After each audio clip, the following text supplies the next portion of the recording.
நீங்கள் பார்த்துக் கொண்டிருப்பது நாட்டுக்கோட்டை நகரத்தார் டிவி. வைர நகைகளின் வியாபார சாம்ராஜ்யம் KNC diamonds. Carat and carat. Arimalam Muthu Kannan, Ranganayaki Kannan. ஆன்மீக ஆனந்தம் தரும் சிவம் திருநீர் அணிந்து சிந்தை குளிர்வீர். உங்கள் வாழ்வு சிறக்க சிவம் திருநீர் அணிவீர். சென்னையில் வைர நகைகள் வாங்க R Arunachalam, A Ramnath, smart diamonds, traditionally modern jewellery, T Nagar, Chennai. எங்களோட மீட்டிங் இயர்லி 12 மீட்டிங்ஸ் கரெக்டாக நடந்துடும். 12 meeting every month, every meeting. So இந்த 24 ஆண்டுகளாக நான் இதை செயல்படுத்தி கொண்டு இருக்கிறோம். அதற்கு அண்ணனோட முழு ஆதரவும், அவர்கள் எங்களுக்கு திட்டமிட்டு கொடுத்த தான் இன்னைக்கு இந்த 24வது ஆண்டு விழா. நான் இந்த இன்விடேஷன் கொடுக்கும்போது சில நண்பர்கள் சொல்லுவாங்க, எங்கள் ஊர்லாம் ஒரே வருஷத்தில் ஆரம்பித்தோம், க்ளோஸ் பண்ணிட்டோம், நீங்கன்னா 24வது வருஷம் ஆண்டு விழா ஆரம்பிச்சிருக்கீங்களேன்னு. அது முழுக்க காரணம் எங்கள் அபிராமி அண்ணனையே சேரும். மனைவி, குழந்தைகள், குன்றாத வளம், குறையாத செல்வம், இதெல்லாம் இருக்கணும்னு சொல்லிட்டு கடைசி என்ன கேட்டார்னா, வாழ்ந்தால் இவனை போல வாழ்கவென்று ஊரார்க்கென்னை உதாரணம் காட்டு அப்படின்னு கேட்டாராம்.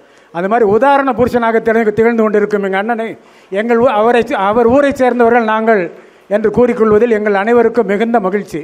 யாரை கேட்டாலும் பூலாங்குறிச்சியா, அபிராமி ராமன் ஊரா நீங்க, உங்களுக்கு என்னப்பா, எல்லா ப்ராஜெக்டும் அவங்களே பண்ணிடுவாங்க.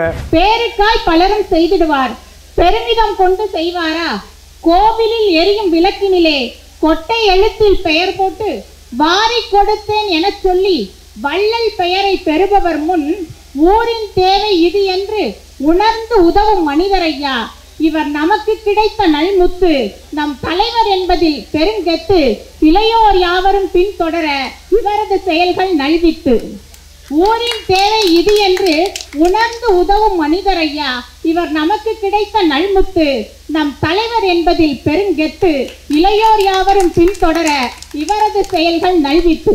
அண்ணங்கிட்ட அந்த பாசிட்டிவ் ஆட்டிடியூட் எப்போவுமே இருக்குங்க. நெகட்டிவாக பேசுகிறவங்களை கண்டா பிடிக்கவும் பிடிக்காது. நீங்கள் ஏன் அந்த மாதிரி நெகட்டிவாக பேசுகிறீங்க அப்படின்வாங்க மீட்டிங்கில். அதாவது நல்லதையே நினைப்போம், நல்லதையே செய்வோம், நல்லதையே சொல்வோம், நல்லதையே நடக்கும் என்பாருங்க பாருங்கள். அது அந்த பாசிட்டிவ் ஆட்டிடியூட் இருக்கவங்களுக்கு நிச்சயமாக இருக்கிறது. உன் கள்ளமில்லா முகமழகு, கபடமில்லா சிரிப்பழகு, உள்ளமெல்லாம் நிறைந்திருக்கும் உற்சாகம் ஓரளவு. உன் கள்ளமில்லா முகமழகு, கபடமில்லா சிரிப்பழகு, உள்ளமெல்லாம் நிறைந்திருக்கும் உற்சாகம் ஓரழகு. வெள்ளை மனம் நல்லழகு, வெண்குடையும் தான் அழகு, அனைத்திற்கும் மேலாக ஆட்சி அருகிருந்தால் அந்த முகம் பேரழகு. நான் அண்ணன்ட்ட சொல்லுவேன், ஏதாவது ஒரு மீட்டிங் வரலன்னா கேட்பாங்க, எங்கே போயிட்டீங்க அப்படின்னு கேட்பாங்க. அண்ணன் கொஞ்சம் பிஸியாக இருந்தோன்னேன்னு சொல்லுவேன். அந்த பிஸின்ற வார்த்தை அவங்க கிட்டேருந்து வரவே வராது. நம்ம வேணால் சொல்லலாம் பிஸின்னு, he will never say this. அவங்க சிம்பிளாக சொல்லி முடிச்சுட்டாங்க, பிஸினா பிஸி, ஃப்ரீனா ஃப்ரீ. டைம் உன் கையில் இருக்குது, உனக்கு வேணும்னு நீ நினச்சின்னா வரலாம், இல்லை வேண்டாம்னு நினச்சின்னா நீ பிஸி அப்படின்னாங்க. அன்னையிலேருந்து நான் பிஸிங்கிற சொல்கிற வார்த்தையை விட்டுட்டேன். 6 இயர்ஸ் ஆச்சு, I never say this. So அந்த அளவுக்கு டைம் மேனேஜ்மெண்ட் இருக்கும். ஒரு மீட்டிங்க்கு இன்றைக்கி இப்போ ஈசி மீட்டிங் 7 மணினா 6:55 ஹில் பி தேர். அவங்க லேட்டாக வந்தால் யாரும் கேட்க போகிறதே கிடையாது. பட் அவ்வளோ ஆன் டாட் இருப்பாங்க. என் அப்பன் ஈசனுக்கு நான் தவம் இருந்து அவர் என் முன்னால் உனக்கு என்னப்பா வேணும்னு கேட்டார்னா, நான் எனக்கு பிறவாமை வேணும்னு கேட்பேன். அது முடியாதும்பாரு. அப்படின்னா வேறு என்னப்பா, நான் நகரத்தாரா பிறக்கணும்பேன். ஏன்னா நகரத்தார் ஒருத்தன் தான் தனக்காக வாழாமல் பிறருக்காக வாழ்கிறவன். அதோட ஆட்சிகள்லாம் இன்றைக்கி எத்தனை பேர் கவனிச்சிங்களோ இல்லை தெரியல, இந்த பூவை கூட நடுவீட்டு கோலம் மாதிரி போட்டிருக்காங்க. இது வேறு எத்தனை பேருக்கு இதெல்லாம் தோணும்? சென்னை வாழ் பூலாங்குறிச்சி நகரத்தார் சங்கத்தின் எழுச்சி நாயகன் எங்கள் தலைவன் திரு ஸ்ரீனிவாசன் செட்டியார் அவர்களை அன்போடு வரவேற்புரை ஆற்ற அழைக்கின்றேன். எல்லாம் வல்ல கற்பாக விநாயகர் துணை கொண்டு என்னுடைய வரவேற்புரையை தூங்குகிறேன். இன்று இங்கு வந்திருக்கும் அனைத்து பூலாங்குறிச்சி நகரத்தார்களுக்கும், ஈசி மெம்பர்கள் குடும்பத்திற்கும், மற்ற ஊர் நகரத்தார் சங்கத்தில் இருந்த பிரதிநிதிகளுக்கும் அன்புடன் வருக வருக என வரவேற்கிறோம். எல்லோரையும் இந்த ஓராண்டு கழித்து சந்திப்பதில் மிகுந்த மகிழ்ச்சி அடைகிறோம். திரு அபிராமி ராமன் அண்ணன் அவர்களோட பவள விழாவும் இந்த ஏஜிஎம் 19வது ஆண்டு ஏஜிஎம்மும் தொடர்ந்து இந்த நாளில் நாங்கள் செலிப்ரேட் பண்ணுறோம். இந்த அண்ணன் எந்த துறையில் இருந்தாலும், ஒரு எக்ஸாம்பிள் ரோட்டரியில் இருந்தாலும் அது கவர்னராக இருப்பாங்க, திரைத்துறையில் இருந்தாலும் திரையரங்க உரிமையாளர் சங்க தலைவராக இருப்பாங்க. எந்த துறையில் இருந்தாலும் எங்கள் சங்கத்துக்குரிய நேரத்தை தவறாமல் கண்டிப்பாக எங்களுக்காக உதவி ஒதுக்கி இந்த பெரிய எங்களோட மீட்டிங் இயர்லி 12 மீட்டிங்ஸ் கரெக்டாக நடந்துடும். 12 meeting every month, every meeting. So இந்த 24 ஆண்டுகளாக நான் இதை செயல்படுத்தி கொண்டு இருக்கிறோம். அதற்கு அண்ணனோட முழு ஆதரவும், அவர்கள் எங்களுக்கு திட்டமிட்டு கொடுத்த பலன் தான் இன்னைக்கு இந்த 24வது ஆண்டு விழா. நான் இந்த இன்விடேஷன் கொடுக்கும்போது சில நண்பர்கள் சொல்லுவாங்க, எங்கள் ஊர்லாம் ஒரே வருஷத்தில் ஆரம்பித்தோம் க்ளோஸ் பண்ணிட்டோம், நீங்கன்னா 24வது வருஷம் ஆண்டு விழா கூட ஆரம்பிச்சிருக்கீங்களேன்னு. அது முழுக்க காரணம் எங்கள் அபிராமி அண்ணனையே சேரும். இதற்கு அண்ணனுக்கு மிக்க நன்றி. இதே அண்ணன் மாதிரி நம்மளும் நம்ம சங்கத்துக்கு எங்கே இருந்தாலும் நம்மளுடைய முழு டைமை ஒதுக்கி நம்ம சங்கத்தை மேன்மேலும் கொண்டு வரதுக்கு எல்லோரும் உதவி செய்யுமாறு அன்புடன் கேட்டுக்கொள்கிறோம். அதே மாதிரி லாஸ்ட் இயர் ஏஜிஎம்மில் வந்து நாங்கள் போஸ்ட் எடுக்கும்போது நம்ம ஊருக்கு சிசிடிவி எல்இடி லைட்ஸ் பண்ணலான்னு சொல்லி பேசியிருந்தோம். அதெல்லாம் 7 செஞ்சு முடிச்சிட்டோம். மேலும் சிசிடிவி போக புது லாக்கர் கட்டிடம் அண்ணன் கட்டி கொடுத்துருக்காங்க. அப்புறம் ஊரில் ஐமாஸ் லைட் போட்டிருக்கோம், தண்ணி தொட்டி போட்டிருக்கோம். அப்புறம் விஓ ஆஃபீஸ் இப்போ லாஸ்ட் 2 ஆண்டுகளுக்கு முன் நம்ம கலெக்டரை வச்சு திறந்துருக்கோம் நம்ம ஊரில். இது மாதிரி இன்னும் நம்ம ஊரில் என்ன நிறைய வேலைகள் இருக்குது. இப்போ நிறைய இடத்துல அரசாங்கங்களே நம்ம எது தேவைப்பட்டாலும் நம்ம நேரடியாக அணுகுமுறைகிற அளவுக்கு வந்திருக்கனால அந்த அளவுக்கு நம்ம சங்கம் டெவலப் ஆகிருக்கிறது அண்ணனால தான் கூறிக்கொண்டு, இந்த இனி வரும் அடுத்த ஆண்டுக்கான சில ப்ராஜெக்ட்ஸ் எல்லாம் வச்சுருக்கோம். அதுவும் ஈசி மீட்டிங் கூட்டத்தில் முடிவு செஞ்சு இனி வரும் காலங்களில் இம்ப்ளிமெண்ட் பண்ணலான்னு ஒரு முடிவு எடுத்திருக்கோம். ஒன்று ஐ ஹாஸ்பிட்டல் எதிர்க்க இருக்க நம்ம திண்ணையை மேம்படுத்தலான்னு, இன்னொன்று பூலாங்குறிச்சியில் உள்ள நிழல் குடை நம்ம ஊர் என்ட்ரன்ஸில் இருக்கிறத அதை ரெனோவேட் பண்ணலான்னு, அப்புறம் பஞ்சாயத்தில் கேட்டுக்கொண்ட பெண்கள் குளிக்க தொட்டி தனியாக ஃபுல்லி கவர்டு அது 3 கேட்டிருக்காங்க. அது 3 நாங்கள் ஈசி மீட்டிங்கில் கலந்து யோசித்து முடிவெடுத்து வரும் ஆண்டுகளில் இந்த ப்ராஜெக்ட் செய்யலான்னு இருக்கோம். மீண்டும் ஒரு முறை எல்லோரையும் அன்புடன் வருக வருக என வரவேற்கிறோம். நன்றி. நன்றி அண்ணன். ராமனின் தம்பி லக்ஷ்மணன். ஆமாம், இங்கேயும் அப்படித்தான். சங்கத்தின் முன்னாள் தலைவர் திரு லக்ஷ்மணன் செட்டியார் அவர்களை வாழ்த்துரையாற்ற அன்போடு அழைக்கின்றோம். மரியாதைக்குரிய அண்ணன் அவர்களுக்கும் அன்பான ஆட்சி அவர்களுக்கும், இங்கு வந்திருக்க இந்த விழாவை சிறப்பிக்க வந்திருக்கும் நகரத்தார் பெருமக்கள் அனைவருக்கும் முதற்கண் என் அன்பான வணக்கங்கள். இன்றைக்கி வந்து பூலாங்குறிச்சி அப்படின்னு சொல்லிட்டு ஒரு நம்ம ஊர் பேரை சொல்லும் பொழுது, நகரத்தார்கள்ட்ட சொல்லும் பொழுது முந்தினா என்ன சொல்லுவாங்கன்னா நகர கோயில் இல்லாத ஊர் அப்படின்னு சொல்லி ஒரு பேர் இருந்துச்சு எங்களுக்கு. ஸோ அண்ணனோட சீரிய தலைமையில் 21 ஆண்டுகளுக்கு முன்னால் நகர கோயில் ஆரம்பித்து மிகச் சிறப்பாக அந்த கோயில் வந்து இப்போ நடைபெற்றிருக்கிறது. அதே போல் நாங்கள் எங்கள் பூலாங்குறிச்சி வந்து 440 புள்ளி இருக்கோம். நாங்கள் அதில் 100 புள்ளி வந்து சென்னையில் இருக்கோம். இந்த 100 புள்ளிகளையும் ஒன்றாக இணைத்த பெருமை அண்ணனையே சேரும். அண்ணன் வந்து முதல் தலைவர், அவங்க தான் முதல் தலைவர். என்ன லைஃப் லாங் அண்ணன் தான் தலைவர், அதுக்கு வந்து மாற்று கருத்தே கிடையாது எங்களுக்கு. அவங்களுக்கு வந்து 5 வருஷம் நான் செக்ரட்டரியாக வந்துட்டு பணியாற்ற ஒரு அருமையான வாய்ப்பு எனக்கு கிடைச்சிது. அதுக்கு முன்னால் பார்த்தீங்கன்னா எனக்கு பூலாங்குறிச்சியில் எண்ணி பார்த்தா ஒரு 10 பேரை தெரியும், அதுக்கு மேலே ஆளுங்களை தெரியாது. இன்றைக்கி கிட்டத்தட்ட 440 பேரில் 300 பேரை வந்து எனக்கு தெரியும்னா அதுக்கு முதற் காரணம் அண்ணன் தான். சென்னையில் உள்ள ஒவ்வொருத்தங்க வீட்டுகளுக்கும் நான் நேராக போயிருக்கேன். நேராக போய் உறுப்பினர்களை சேர்க்கறதுக்கு எல்லாரையும் ஒன்று சேர்த்த பெருமை அண்ணனையே சேரும். அண்ணனோட தொண்டு பணிகளை சொல்லிட்டு போனால் இன்றைக்கி நேரம் பத்தாது. இங்கே வேலூரில் ஆரம்பித்து திருக்கழுங்குன்றமாக இருக்கட்டும், இப்போ நம்ம காரைக்குடி, பூலாங்குறிச்சி, அது பாட்டு சொல்லிக்கிட்டே போகலாம். இன்றைக்கி வந்து நேரமே பத்தாது. ரொம்ப பேருக்கு எப்படின்னா, பணம் இருக்கவங்களுக்கு மனசு இருக்காது, சில பேருக்கு மனசு இருக்கும் ஆனால் பணம் இருக்காது. ஆனால் இரண்டும் ஒருங்கே அமைப்பெற்ற உன்னதமான தலைவர் நம்ம அண்ணன். அவங்க கண்ணதாசன் வந்து இறைவன்ட்டு கேட்டாராம், என்ன கேட்டாராம், நல்ல அருமையான குடும்பம், மனைவி, குழந்தைகள், குன்றாத வளம், குறையாத செல்வம், இதெல்லாம் இருக்கணும்னு சொல்லிட்டு கடைசி என்ன கேட்டார்னா, வாழ்ந்தால் இவனை போல வாழ்கவென்று ஊரார்க்கென்னை உதாரணம் காட்டு அப்படின்னு கேட்டாராம். அது மாதிரி உதாரண புருஷனாக திகழ்ந்து கொண்டிருக்கும் எங்கள் அண்ணனை அவர் ஊரை சேர்ந்தவர்கள் நாங்கள் என்று கூறிக்கொள்வதில் எங்கள் அனைவருக்கும் மிகுந்த மகிழ்ச்சி. யாரை கேட்டாலும் பூலாங்குறிச்சியா, அபிராமி ராமநாத ஊரா நீங்கள், உங்களுக்கு என்னப்பா எல்லா ப்ராஜெக்டும் அவங்களே பண்ணிடுவாங்க அப்படின்னு. அவங்க வந்துட்டு வழிகாட்டுறதுக்கு வந்து அண்ணன் பண்ணுவாங்க. ஆனால் அதில் செயல்படுத்துவதற்கு ஒரு அருமையான இளைஞர் படை. பார்த்தீங்கன்னா இன்றைக்கி இந்த க்ரீன் ஷர்ட் போட்டிருக்கவங்களாம் ஈசி மெம்பர், 21 பேர் ஈசி மெம்பர். அண்ணன் வந்து இட்ட கட்டளையை சிறம் மேற்கொண்டு செய்வதற்கு ஒரு அருமையான டீம் இருக்குது. அது வந்து முழு வெற்றிக்கு வந்துட்டு இந்த டீம் வந்து அருமையான ஒரு காரணம். அண்ணன் வந்துட்டு அவங்களே கண்டினியூஸாக தலைவராக இருக்கக்கூடாது, எல்லாருமே இந்த தலைமை பொறுப்பை ஏற்க வேண்டும் அப்படின்னு சொல்லிட்டு செக்ரட்டரியாக இருந்தவங்கலாம் ஒவ்வொரு 2 ஆண்டுகளுக்கு செக்ரட்டரியாக இருந்தவங்க அடுத்தடுத்த தலைவராக வரணும் அப்படின்னு சொல்லிட்டு முதல்ல வந்து எனக்கு அந்த தலைவர் பொறுப்பை கொடுத்தாங்க. தலைவர் பொறுப்பு கொடுத்துட்டு அதோட விளைவிக்க மாட்டாங்க. அவங்க வந்து என்ன நடக்கணும்னு சொல்லிட்டு அவங்க திட்டங்கள் வகுத்து கொடுக்குறவங்க அவங்க தான், அதை செயல்படுத்துகிறவங்க தான் நாங்கள். அது மாதிரி இந்த ஆண்டு இப்போ சீனிவாசன் தலைமையில் மிக அருமையாக இந்த தொண்டு பணிகள் நடத்தி கொண்டிருக்கிறார்கள். அண்ணனுக்கு 75 ஆண்டுகள் அப்படின்னு சொல்லி இன்றைக்கி விழா சொல்கிறாங்க. நாங்கள் அண்ணனுக்கு வச்சுருக்க பேர் என்றும் மார்க்கண்டேயன். 75 நாங்கள் நம்புகிற மாதிரி இல்லை எங்களுக்கு. என்றும் மார்க்கண்டேயன் சொல்லிட்டு அண்ணன் இன்று போல் என்றைக்குமே சுறுசுறுப்பு. அண்ணனோட சுறுசுறுப்பு நாங்கள்லாம் கற்றுக்கிட்டோம். அண்ணனுக்கிட்ட சுறுசுறுப்பு, நேரம் தவறாமை, எடுத்த காரியத்தை இனிதே கரெக்டாக முடிக்கணும். பர்ஃபெக்ஷன் இல்லைன்னா அண்ணனுக்கு கோவம் வந்துடும். நான் அண்ணனுக்கு கோவம் ரொம்ப ரொம்ப அவர் ரேராக தான் பார்ப்போம். பர்ஃபெக்ஷன் இல்லைன்னா அண்ணனுக்கு கோவம் வரும். அதனால் அது பர்ஃபெக்ஷன் நாங்கள் எல்லாருமே இப்போ நான் இங்கே கற்றுக்கிட்டதை வச்சு தான் சென்னையில் அரிமா சங்கத்தில் ஒரு உயர்ந்த பதவியில் நான் இருக்க முடிஞ்சிச்சுன்னா அதுக்கு அண்ணன்கிட்ட நான் கற்றுக்கிட்டது தான் நான் முழு காரணம்னு நான் நினைக்கிறேன்.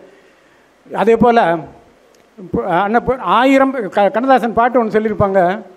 இப்போ ஆலம்பரம் போல நீ வாழ அதில் 1000 பறவைகள் இளைப்பாற காலமகள் உன்னை தாளாட்ட உங்கள் கருணையை நாங்கள் பாராட்ட. அதே மாதிரி அண்ணனுடைய கருணையை தமிழ்நாட்டில் உள்ள எண்ணற்ற ஏழை எளிய மக்கள், அதனால் பயன்பெற்ற எத்தனையோ நல்ல உள்ளங்கள் வாழ்த்தி கொண்டிருக்கும். அண்ணன் இன்னும் நீண்ட காலம் உடல் ஆரோக்கியத்தோடு மகிழ்ச்சியாக இருக்க வேண்டும் என எல்லா வல்ல இறைவனை வேண்டி வாய்ப்புக்கு நன்றி பாராட்டி விடைபெறுகிறேன். நன்றி, வணக்கம். இப்பொழுது கவியரங்கம். எங்களுடைய ஆட்சி, தங்கமான ஆட்சி, திருமதி முத்து சேதுராமன் அவர்களை அன்போடு மேடை கலைக்கின்றோம். அனைவருக்கும் வணக்கம். பவளவிழா நாயகனுக்கு ஒரு பாச பாமாலை.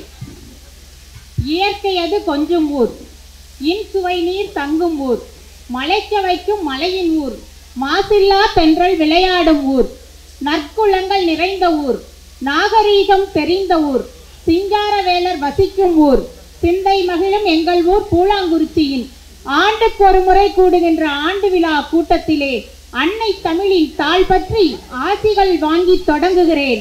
என் பிள்ளை தமிழில் பிழை இருந்தால் பெரிதுபடுத்த வேண்டாமே. தலைவர் என்பவர் யார்? நாட்டுக்காய் உழைக்கின்றேன் என்று நாவலிக்க பேசிடுவார். அவர் வீட்டுக்காய் சேர்க்கின்றார் சொத்தை, நம்மிடம் காண்பிப்பார் வித்தை.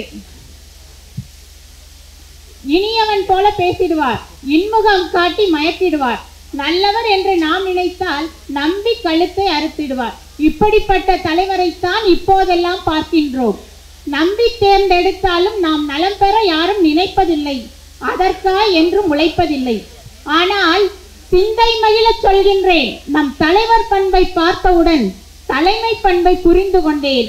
இன்றோ அப்பெருமை மிக்க தலைவரைத்தான் பேசி பேசி மகிழ்கின்றேன். சிந்தை மகிழ சொல்கின்றேன், நம் தலைவர் பண்பை பார்த்தவுடன் தலைமை பண்பை புரிந்து கொண்டேன். இன்றோ அப்பெருமை மிக்க தலைவரைத்தான் பேசி பேசி மகிழ்கின்றேன். நீங்களே சொல்லுங்கள், ஊருக்கு பலரும் செய்திடுவார், உள்ளம் மகிழ செய்வாரா? பேருக்காய் பலரும் செய்திடுவார், பெருமிதம் கொண்டு செய்வாரா? கோவிலில் எரியும் விளக்கினிலே கொட்டை எழுத்தில் பெயர் போட்டு வாரி கொடுத்தேன் என சொல்லி வள்ளல் பெயரை பெறுபவர் முன் ஊரின் தேவை இது என்று உணர்ந்து உதவும் மனிதரையா. இவர் நமக்கு கிடைத்த நல்முத்து, நம் தலைவர் என்பதில் பெருங்கெத்து. இளையோர் யாவரும் பின்தொடர இவரது செயல்கள் நல்வித்து. ஊரின் தேவை இது என்று உணர்ந்து உதவும் மனிதரையா. இவர் நமக்கு கிடைத்த நல்முத்து, நம் தலைவர் என்பதில் பெருங்கெத்து. இளையோர் யாவரும் பின்தொடர இவரது செயல்கள் நல்வித்து. அந்த காலம் வெளிச்சம் என்பது மாலை வரை, இரவு சூழும் காலை வரை. அந்த சின்னஞ்சிறிய கிராமத்தில் மின்சார விளக்கும் கிடையாது, மிஞ்சிய வசதியும் கிடையாது. அப்போதே சிந்தை மகிழ ஊரார்க்கு தந்தை தரலார் கல்லூரி. அப்போதே சிந்தை மகிழ ஊரார்க்கு தந்தை தந்தார் கல்லூரி. தானும் அப்பணி தொடர்கின்றார்.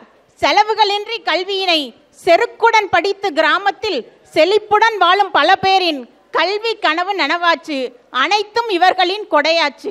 உதவும் சிந்தனை இரத்தத்தில் ஊறி கிடக்குது மொத்தத்தில். உதவும் சிந்தனை இரத்தத்தில் ஊறி கிடக்குது மொத்தத்தில். இன்றைய காலம் எங்கள் ஊரில் இரவு சூரியன் வீதிகளில் உலாவும் வழிவகை இவர் செய்தார். இன்றைய காலம் எங்கள் ஊரில் இரவு சூரியன் வீதிகளில் உலாவும் வழிவகை இவர் செய்தார். நறுமலர் செடிகள் சாலையிலே நம்மை கவரும் வகை செய்தார். பிக்பாஸ் வீட்டில் இருப்பதை போல் மின்னி மிளிரும் கேமராக்கள். கோடிகள் போட்டு புரட்ட அல்ல, கேடிகள் வந்தால் விரட்டிடவே. அது மட்டுமா, பாதுகாப்பு பெட்டகத்தை பாங்காய் அமைத்து கொடுத்துட்டார். ஆட்சிகளின்றி ஊருக்கு அனுதினம் வருகின்ற பேருக்கு நாவுக்கு ருசியாய் உணவிருக்கும் நல்லதொரு மெஸ்ஸும் அவராலே.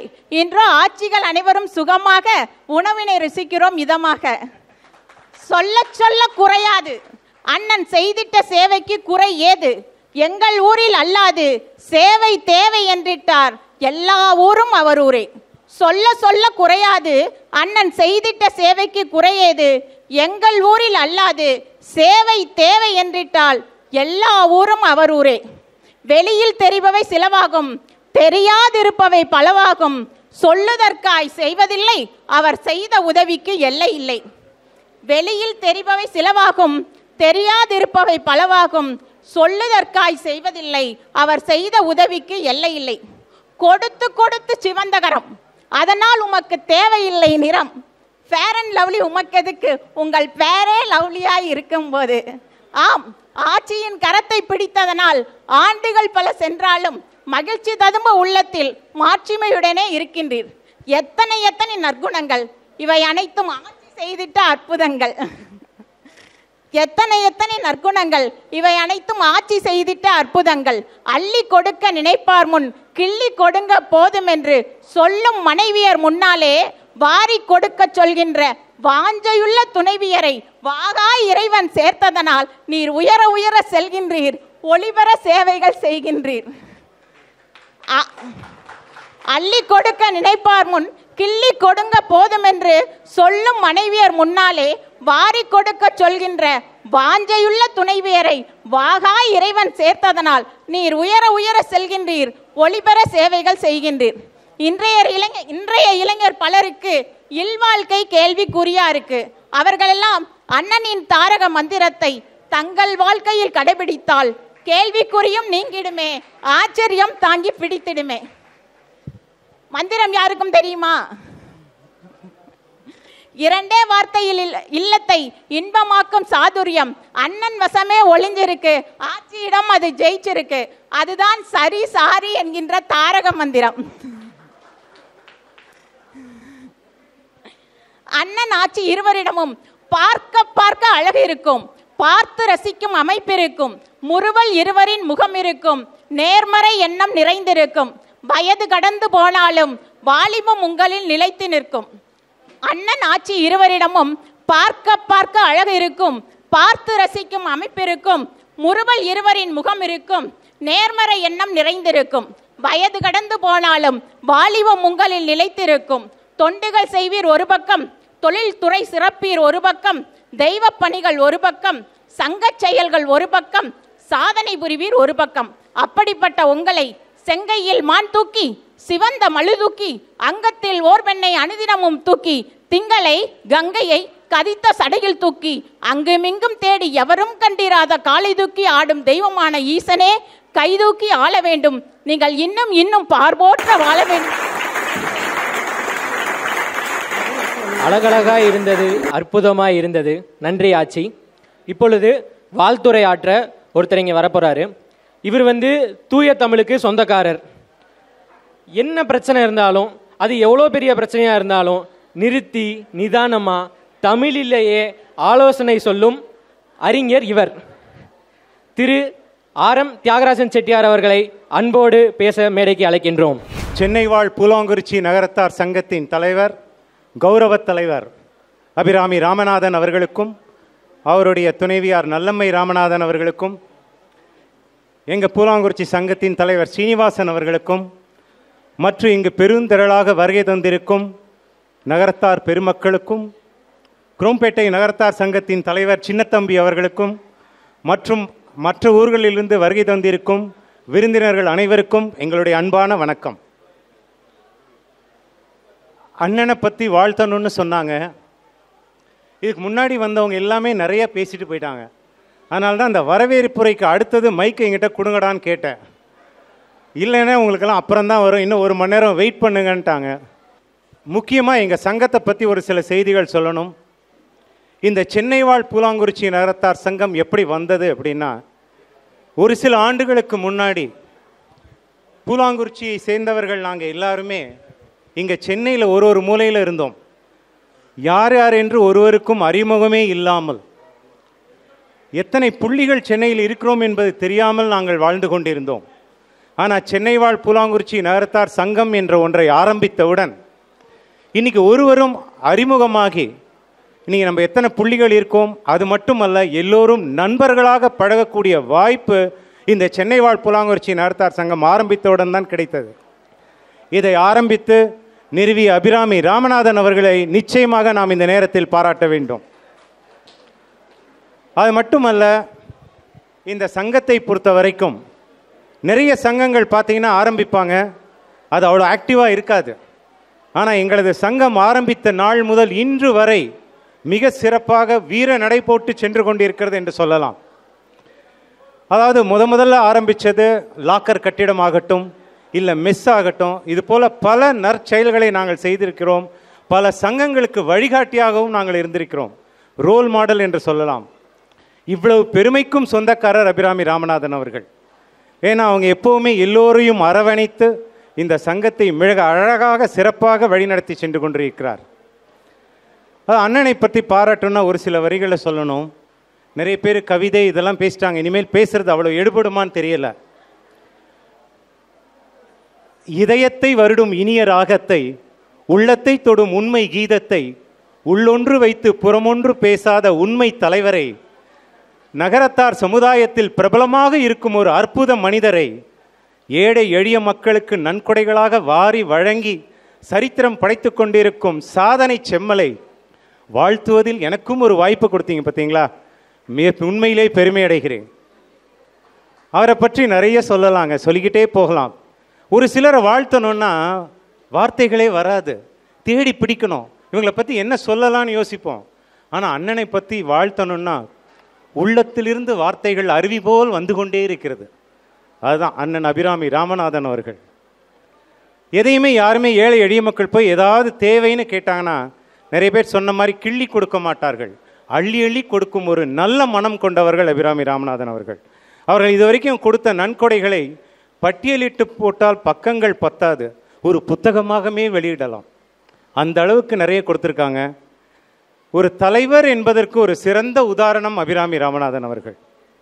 எப்பொழுதுமே அவர் ஒரு எளிமையான தோற்றம் கொண்டவர், எந்த ஒரு ஆடம்பரமும் இருக்காது, எல்லோருக்கும் விருப்பமானவர், எல்லோருக்கும் பிடித்தவர், எப்பொழுதும் அமைதியாக பேசக்கூடியவர் அபிராமி ராமநாதன் அவர்கள். அவங்கக்கிட்ட எனக்கு பிடிச்சதெல்லாம் ஒரு சில விஷயங்கள். எப்பொழுதுமே வெள்ளை உடையில் தான் வருவார்கள். அவரை ஒரு சில நேரங்களில் மட்டும் கலர் ட்ரெஸ்ஸில் பார்க்கலாம், அது நீங்கள்லாம் பார்த்துருக்க வாய்ப்பில்லை, நானும் எங்கள் ஆட்சியும் தான் பார்த்துருக்கோம். காலையில் வாக்கிங் போகும்போது அவர் வீட்டிலேருந்து அவர் அந்த பக்கம் வருவார், எங்கள் வீட்டிலேருந்து நாங்கள் இந்த பக்கம் போவோம். ஏய் அண்ணனை பாரு, அங்கே ஒரு ப்ளூ பனியன் போட்டுட்டு அழகாக வந்துட்டு இருக்காங்க அப்படின்னு. ஒரு சில நேரத்தில் ரெட் பனியன் போட்டுட்டு வருவாங்க. கலர் ட்ரெஸ்லாம் போடுவீங்களா அண்ணன்? நான் வாக்கிங் போது தான் போடுவேன், இல்லைன்னா வெளியூர் போனால் எப்பாவது போடுவேன் அப்படின்வாங்க. அந்த வாய்ப்பும் எங்களுக்கு தான் கிடைச்சிது. அவங்களுக்கு இது ஒரு இன்னொரு விஷயத்தை, இது ஒரு நல்ல விஷயம்னு சொல்லுவேன். ஆட்சிகள்லாம் ஜவுளி கடைக்கு போனால் 2 மணி நேரம் ஆகும், ஆனால் எங்களுக்கெல்லாம் ஒரு 20 நிமிஷத்தில் நாங்கள் எடுத்துருவோம். அண்ணன் போனாங்கன்னா 2 நிமிஷம் உடனே வந்துடுவாங்க. ஒரு சில நேரத்தில் ஆட்சிக்கிட்டே சொல்லி விட்டுருவாங்க, எனக்கும் ஒரு 4 வெள்ளை கலர் பேண்ட்டும் ஷர்ட்டும் எடுத்துகிட்டு வந்துருன்றாங்க. அதே போல் அவர் எப்போவுமே ஒரு சிரித்த முகம் கொண்டவர்னு சொல்லலாங்க. எப்பொழுதுமே அந்த புன்னகை, ஒரு மலர்ச்சியான முகம், அதுதான் எல்லோருக்கும் வேண்டும். உங்கள் தொழிலாகட்டும், உங்கள் குடும்பமாகட்டும், நீ எங்கு சென்றாலும் சிரித்த முகத்துடன் நீங்கள் போங்க, எல்லா கதவுகளும் திறந்திருக்கும், நிச்சயமாக நீங்கள் வெற்றியடைவீர்கள். ஆகவே அந்த ஸ்மைலிங் ஃபேஸ் அப்படிங்கிறது ரொம்ப ரொம்ப முக்கியம். அடுத்தது அவர்கிட்ட பிடிச்சது எனக்கு அந்த சுறுசுறுப்பு. எப்போவுமே அண்ணன் ஆக்டிவாக ஒரு எனர்ஜெட்டிக்காக இருப்பாங்க. நீங்கள் அவங்க ரோட்டரி கவர்னராக இருக்கும்போதெல்லாம் பார்த்தீங்கன்னா, நாலாம் லைன்ஸ் டிஸ்ட்ரிக்ட் கவர்னராக இருக்கும்பொழுது சென்னையிலே 5 ஸ்டார் ஹோட்டலில் மீட்டிங்லாம் நாங்கள் அட்டன் பண்ணிட்டு வந்துடுவோம். ஆனால் அவங்களுக்கு அந்த நார்த் ஆர்காடு அதெல்லாம் போயிட்டு வருவாங்க, வாணியம்பாடி, ஆரணி, இங்கெல்லாம் போயிட்டு வந்து மறுநாளைக்கு மாலில் உடனே காலையில் வந்து ஆஃபீஸ் அட்டன் பண்ணுவாங்க. அந்த அளவுக்கு ஒரு ஆக்டிவான பர்சன் அண்ணன் அபிராமி ராமநாதன் அவர்கள். இன்னொன்று என்ன சொல்லணும்னா, அந்த ஒற்றுமையை பற்றி சொல்லணும். எங்கள் சென்னை வாழ் பூலாங்குறிச்சி நகரத்தார் சமுதாயத்தில் ஒற்றுமை என்பது இருக்குங்க. இதுவரைக்கும் எந்த ஒரு வேற்றுமையும் இல்லாமல் நாங்கள் எல்லாம் ஒற்றுமையாக சென்று கொண்டிருப்பதால் தான் இந்த சங்கம் இந்த அளவுக்கு வளர்ந்திருக்கிறது என்று சொல்லலாம். அண்ணன் அவர்கள் எல்லோரையும் அரவணைத்து செல்வதில் திறமைசாலி. அதாவது அவர்கிட்ட இதுக்கு அடுத்ததாக எனக்கு பிடிச்சது அந்த பாசிட்டிவ் ஆட்டிடியூடுங்க. எப்போவுமே பாசிட்டிவாக தான் பேசுவாங்க, இந்த நெகட்டிவாகவே வராது அவங்கக்கிட்ட இருந்து. ஒரு சின்ன சம்பவம் சொல்கிறேன். இந்த பாசிட்டிவ் ஆட்டிடியூட்னா, நம்மளாம் சைக்கிள் சின்ன வயசில் கற்றுக்கிட்டோம். நிறைய புத்திசாலிங்க சைக்கிள் கற்றுக் கொடுக்கும்போது என்ன சொல்லுவாங்க, ஒரு பையனுக்கு, ஏய் நேராக உட்கார், நேராக பார், நேராக போ அப்படின்வாங்க. அவன் அதே மாதிரி நேராக உட்காருவான், நேராக பார்ப்பான், நேராக போயிடுவான், போய் ஓட்டிகிட்டு போயிடுவான். இதே நீங்கள் இந்த மாதிரி நினச்சி பாருங்க, ஏய் ஏன் இப்படி வளைஞ்சு வளைஞ்சு போகிற, நீ லெஃப்டில் போகாத, அங்கே பாரு கீரைக்கார அம்மா வருது, இங்கே லேம்ப் போஸ்ட் இருக்குது, இப்படி பயமுறுத்துங்க. அவன் என்ன பண்ணுவான், ஐயோ லெஃப்ட்டில் போனால் லேம்ப் போஸ்ட் இருக்குது, லெஃப்ட்டில் போவான். அவனுக்கு லேம்ப் போஸ்ட் இருக்கிறது ஞாபகம் வரும். அந்த சைக்கிள் போகிற ஃபோர்ஸில் அதை முட்டாதன்னு வர இவன் முட்டிடுவான். அதுதாங்க அந்த நெகட்டிவ். அண்ணங்கிட்ட அந்த பாசிட்டிவ் ஆட்டிடியூட் எப்போவுமே இருக்குங்க. நெகட்டிவாக பேசுகிறவங்களை கண்டா பிடிக்கவும் பிடிக்காது. நீங்கள் ஏன் அந்த மாதிரி நெகட்டிவாக பேசுகிறீங்க அப்படின்வாங்க மீட்டிங்கில். அதாவது நல்லதையே நினைப்போம், நல்லதையே செய்வோம், நல்லதையே சொல்வோம், நல்லதையே நடக்கும் என்பாருங்க பாருங்கள். அது அந்த பாசிட்டிவ் ஆட்டிடியூட் இருக்கவங்களுக்கு நிச்சயமாக இருக்கிறது. அதே போல் இந்த விசு பட்டிமன்றத்தில் ஒரு மிக அழகான தலைப்பு, வாழ்க்கையில் வெற்றி பெற வேண்டும் என்றால் நம்பிக்கை வேண்டுமா, உழைப்பா, திறமையா, இல்லை அதிர்ஷ்டமா அப்படின்னு 4 தலைப்புகளை கொடுத்துருந்தாங்க. எனக்கு இன்னும் ஞாபகம் இருக்குது. அதை அண்ணனை ஒப்பிட்டு பார்த்தேன். அந்த பட்டிமன்ற முடிவு எப்படி இருந்ததுன்னா, ஒரு சிலர் நம்பிக்கை தான்னாங்க, ஒரு சிலர் உழைப்புன்னாங்க, ஒரு சிலர் அதெல்லாம் இல்லை திறமை தான் அப்படின்னாங்க. சார் என்னதான் இருந்தாலும் அதிர்ஷ்டம்னு ஒரு மனுஷனுக்கு இருக்கணும் சார் அப்படின்னாங்க ஒரு சிலர். கடைசியில் அது எப்படி முடிச்சாங்கன்னா, முதலில் நம்பிக்கை வேண்டும், நம்பிக்கை இருந்தால் மட்டும் போதாது, அதை நோக்கி உழைக்க வேண்டும், கண்ணாமண்ணான்னு உழைக்கக்கூடாது, திறமையோடு உழைக்க வேண்டும், அதிர்ஷ்டம் தானாக வரும், நீ வாழ்க்கையில் வெற்றி பெறுவாய். அந்த வகையில் பார்க்கும்போது அண்ணன் அவர்கள் எந்த ஒரு காரியத்தை எடுத்தாலும் செய்யாமல் விடமாட்டார், அதை செய்து முடிக்காமல் விடமாட்டாங்க. எங்களுக்கே தெரியாது, லாக்கர் கட்டிடம் இத்தனாம் தேதி இன்னாகரல் ஃபங்க்ஷன் நம்ம ஆரம்பிக்கிறோம், பூமி பூஜை போடுறோம், நாங்கள் 4 மாதத்தில் முடிஞ்சிடும், நம்ம ஓப்பன் பண்ணுறோம். நாங்கள் சொன்ன மாதிரியே அந்த கட்டடம் ஆரம்பிக்கப்பட்டது, முடிச்சிட்டோம். அதான் அந்த கான்ஃபிடென்ட் லெவல், அந்த நம்பிக்கையை நான் பாராட்டுகிறேன். நம்பிக்கைக்கு அடுத்ததாக உழைப்பு. இவரோட உழைப்பை பார்த்தீங்கன்னா, அதான் சொன்னேனே, ரோட்டரி கவர்னராக இருக்கும்போது வாணியம்பாடி, ஆரணி, வேலூர் எங்கெங்கேயோ போயிட்டு வருவாங்க. எப்பொழுதுமே உழைத்து கொண்டிருப்பவர். இப்போ கூட பாருங்கள், வந்த பதவிகளெல்லாம் வேண்டான்னு சொல்ல மாட்டாங்க. ஹவுஸ்டன் தமிழ்ச்சங்கத்தின் ஆலோசகராக தேர்ந்தெடுக்கப்பட்டிருக்கிறார். இது போன்ற வந்த பதவிகளெல்லாம் இன்றைக்கும் ஏற்றுட்டு இருக்காங்க. கடுமையாக உழைத்தால் வாழ்க்கையில் நிச்சயமாக வெற்றி பெறலாம் என்பதற்கு உதாரணம் அண்ணன் அபிராமி ராமநாதன் அவர்கள். அதற்கு அடுத்தபடியாக 3வதாக திறமையை எடுத்துக்கொண்டால், யார்கிட்ட எந்த வேலையை கொடுத்தா சிறப்பாக செய்வாங்கிறது அண்ணனுக்கு ரொம்ப நல்லாவே தெரியும். குறள் ஒன்று சொல்லுவாங்க, இதனால் இவன் முடிக்கும் என்று ஆராய்ந்து அதனை அவன் கண் விடல். ஸ்ரீனிவாசன்கிட்ட சொன்னால் எந்த வேலை ஆகும், முத்துவைரவன்கிட்ட எந்த புத்தகத்தை எழுத சொல்லலாம், யார்கிட்ட எதை கொடுக்கலாம் என்பதை நன்கு தெரிந்த ஒரு திறமைசாலி அண்ணன் அபிராமி ராமநாதன் அவர்கள். இதற்கு அடுத்தபடியாக 4வது அதிர்ஷ்டம். அதிர்ஷ்டக்காரரா? நீங்களே சொல்லுங்க, அண்ணன் அதிர்ஷ்டக்காரரா இல்லையா? ஏங்க, நல்லம்மை என்ற ஒரு நல்ல ஆட்சியை கையில் கரம் பிடிச்சிருக்காரு பாருங்க, பெரிய அதிர்ஷ்டக்காரருங்க அவர். நல்லம்மை ஆட்சிங்கிற மகாலட்சுமி வீட்டுக்கு வந்திருக்காங்க. இங்கே இன்னும் பட்டிமன்றத்தில் கொடைத்திறனா அதுவா இதுவா, நாங்கள் எங்கள் ஆட்சி மகாலட்சுமி வந்த நேரம் அவர்கள் தொழில் சிறப்பாக இருந்தது, நிறைய நன்கொடைகள் வழங்க முடிந்ததுன்னு நான் சொல்லுவேன். அது 3வது தலைப்பாக கூட வச்சிருக்கலாம், ஆட்சி தெரிஞ்சிருந்தால் நான் டைட்டில் கொடுத்துருப்பேன். ஆகவே அதாவது ஒரு ஆணின் வெற்றிக்கு பின்னால் ஒரு பெண் இருப்பார்கள் என்று சொல்வார்கள். அது முத்துவைரனுக்கே நல்லா தெரியும். முத்துவைரன் இந்த அளவுக்கு கவிதை எழுதுகிறார் ராத்திரி 1 மணி வரைக்கும்னா, ஆட்சி அவங்க 12 மணிக்கு கூட டீ காஃபி போட்டு கொடுத்து பக்கத்திலேயே உட்காந்து அவங்கள ஊக்கப்படுத்திக்கிட்டே இருப்பாங்க. ஆகவே இந்த அளவுக்கு அண்ணன் வெற்றி பெற்றிருக்காங்கன்னா நிச்சயமாக நல்லம்மை ஆட்சி அவர்களை பாராட்ட வேண்டும். மனைவி அமைவதெல்லாம் இறைவன் கொடுத்த வரம். அதே போல் இப்படியும் சொல்லலாங்க, கணவன் அமைவதெல்லாமும் இறைவன் கொடுத்த வரம். அது 2மே இருக்குது, சும்மா அதை மட்டும் சொல்லக்கூடாது. 2 பேருக்குமே அது அமைஞ்சிருக்கு. They both made for each other நான் சொல்லுவேன். இந்த கப்பலை பொறுத்த வரைக்கும் எங்கு சென்றாலும் ஒரு சிரித்த முகத்தோடு ஒரு மகிழ்ச்சியோடு தான் செல்வார்கள். ஏதாவது ஒரு விழாவுக்கோ ஒரு நிகழ்ச்சிக்கோ இவங்க 2 பேர் போனாங்கன்னு வச்சுங்க, அந்த சபையே நிறைந்திருக்கும். அவங்க வந்தாங்கன்னா போதும், 100 பேருக்கு வந்ததுக்கு சமம். அப்படிப்பட்ட ஒரு அட்ராக்டிவ் கப்பல், பர்சனாலிட்டி கப்பல், பியூட்டிஃபுல் கப்பல் என்று நான் சொல்லுவேன். இவ்வளவு மனிதநேயமிக்க ஒரு அற்புத மனிதர், பாசமுள்ள தலைவர், நம்ம நகரத்தார் சமுதாயத்தில் பிறந்து அதுவும் பூலாங்குறிச்சி ஊரை சேர்ந்தவன் என்று சொல்வதில் நாங்கள் உண்மையிலே பெருமகிழ்ச்சி அடைகிறோம். அதுவும் என்னை பொறுத்த வரைக்கும் அவர் வீட்டில் இருந்து 4வது வீட்டில் நான் இருக்கிறேங்கிற ஒரு பெருமையோடு சொல்லிக்கொள்கிறேன். இவர்கள் இன்னும் மேலும் மேலும் இதே போல் பல நன்கொடைகளை வழங்க வேண்டும். இன்னும் பல்லாண்டு ஆரோக்கியத்தோடும் மகிழ்ச்சியோடும் வாழ வேண்டும்.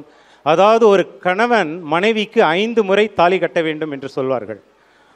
முதலாக கல்யாணம் பண்ணும்பொழுது 25 வயதோ 22 வயதோ, 2வது சஷ்டிப்த பூர்த்தியில் ஒரு தாலி 2வது தாலியை கட்டுவார்கள். 3வது பீமரத சாந்தியில் தாலி கட்டுவார்கள். 4வது தாலி சதாபிஷேகம் போது தாலி கட்டுவார்கள். 5வது தாலி கனகாபிஷேகம் போது 5வது தாலியை கட்டுவார்கள். அண்ணன் அவர்கள் இதுவரைக்கும் 3 தாலியை கட்டிவிட்டார்.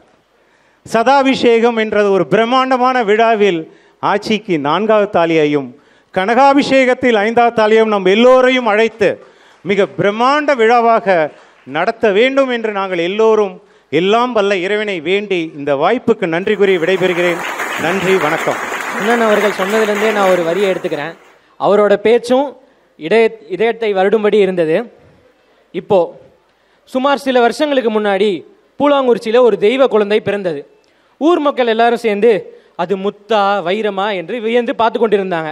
சரின்னு எல்லாரும் ஒன்று கூடி அதுக்கு அந்த குழந்தைக்கு முத்து வைரவன் என்று பெயரிட்டார்கள்.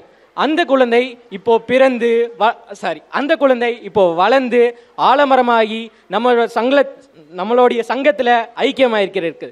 அந்த குழந்தையை இப்பொழுது திரு முத்துவைரவன் செட்டியார் அவர்களை இப்பொழுது கவியாற்ற அன்போடு மேடைக்கு அழைக்கின்றேன். நம்ம ஊரில் ஒரு பழமொழி சொல்லுவாங்க, அவன் பரம்பரைக்கு உழுகிறவன் அவன் பஞ்சத்துக்கு உழுகிறவன். அந்த மாதிரி எனக்கு முன்னால் கவிதை படித்த திருமதி முத்து சேதுராமன் அவர்கள் எம்ஏ தமிழ் படித்தவங்க. அவங்ககிட்டருந்து நீங்கள் மிகச்சிறப்பான கவிதை எதிர்பார்த்தாலும் தவறில்லை. நான் அப்படி இல்லை, நான் இந்த பஞ்சத்துக்கு உழுகிறவன் மாதிரி ஏதோ போகிற போக்கில் என்னத்தையாவது இந்த திருவிளையாடலை சொல்லுவாங்கல்ல, நான் அந்த கொசு கடிச்சது உளர்னேன்னு, அந்த மாதிரி எதையாவது ஒன்று படிக்கலான்னு இங்கே வந்திருக்கேன். தயவுசெய்து பிழை இருந்தால் பொறுத்திருளவும். தமிழ் வணக்கம். எண்ணத்தில் தித்தித்து எழுத்தில் தவழ்ந்து வந்து வண்ணச்சொல் கோர்வையிலே வற்றா நடம்பொறியும் கன்னித்தமிழுக்கு கனிவான என் வணக்கம். எண்ணத்தில் தித்தித்து எழுத்தில் தவழ்ந்து வந்து வண்ணச்சொல் கோர்வையிலே வற்றா நடம்பொறியும் கன்னித்தமிழுக்கு கனிவான என் வணக்கம். அடுத்து ஆட்சி வணக்கம். அண்ணனின் அறப்பணிக்கும் ஆன்மீக திருப்பணிக்கும் ஆன்மீக திருப்பணிக்கும் இன்முகம் மாறாமல் எதிர்ச்சொல்லும் கூறாமல் உற்ற துணையாயிருக்கும் உயர்வான நல்வங்கை பேருக்கு ஏற்றவாறு பெருமைபல கொண்டிருக்கும் நல்லம்மை ஆட்சியை நான் வணங்கி மகிழ்கின்றேன். அண்ணனின் அறப்பணிக்கும் ஆன்மீக திருப்பணிக்கும் இன்முகம் மாறாமல் எதிர்ச்சொல்லும் கூறாமல் உற்ற துணையாயிருக்கும் உயர்வான நல்வங்கை பேருக்கு ஏற்றவாறு பெருமைபல கொண்டிருக்கும் நல்லம்மை ஆட்சியை நான் வணங்கி மகிழ்கின்றேன்.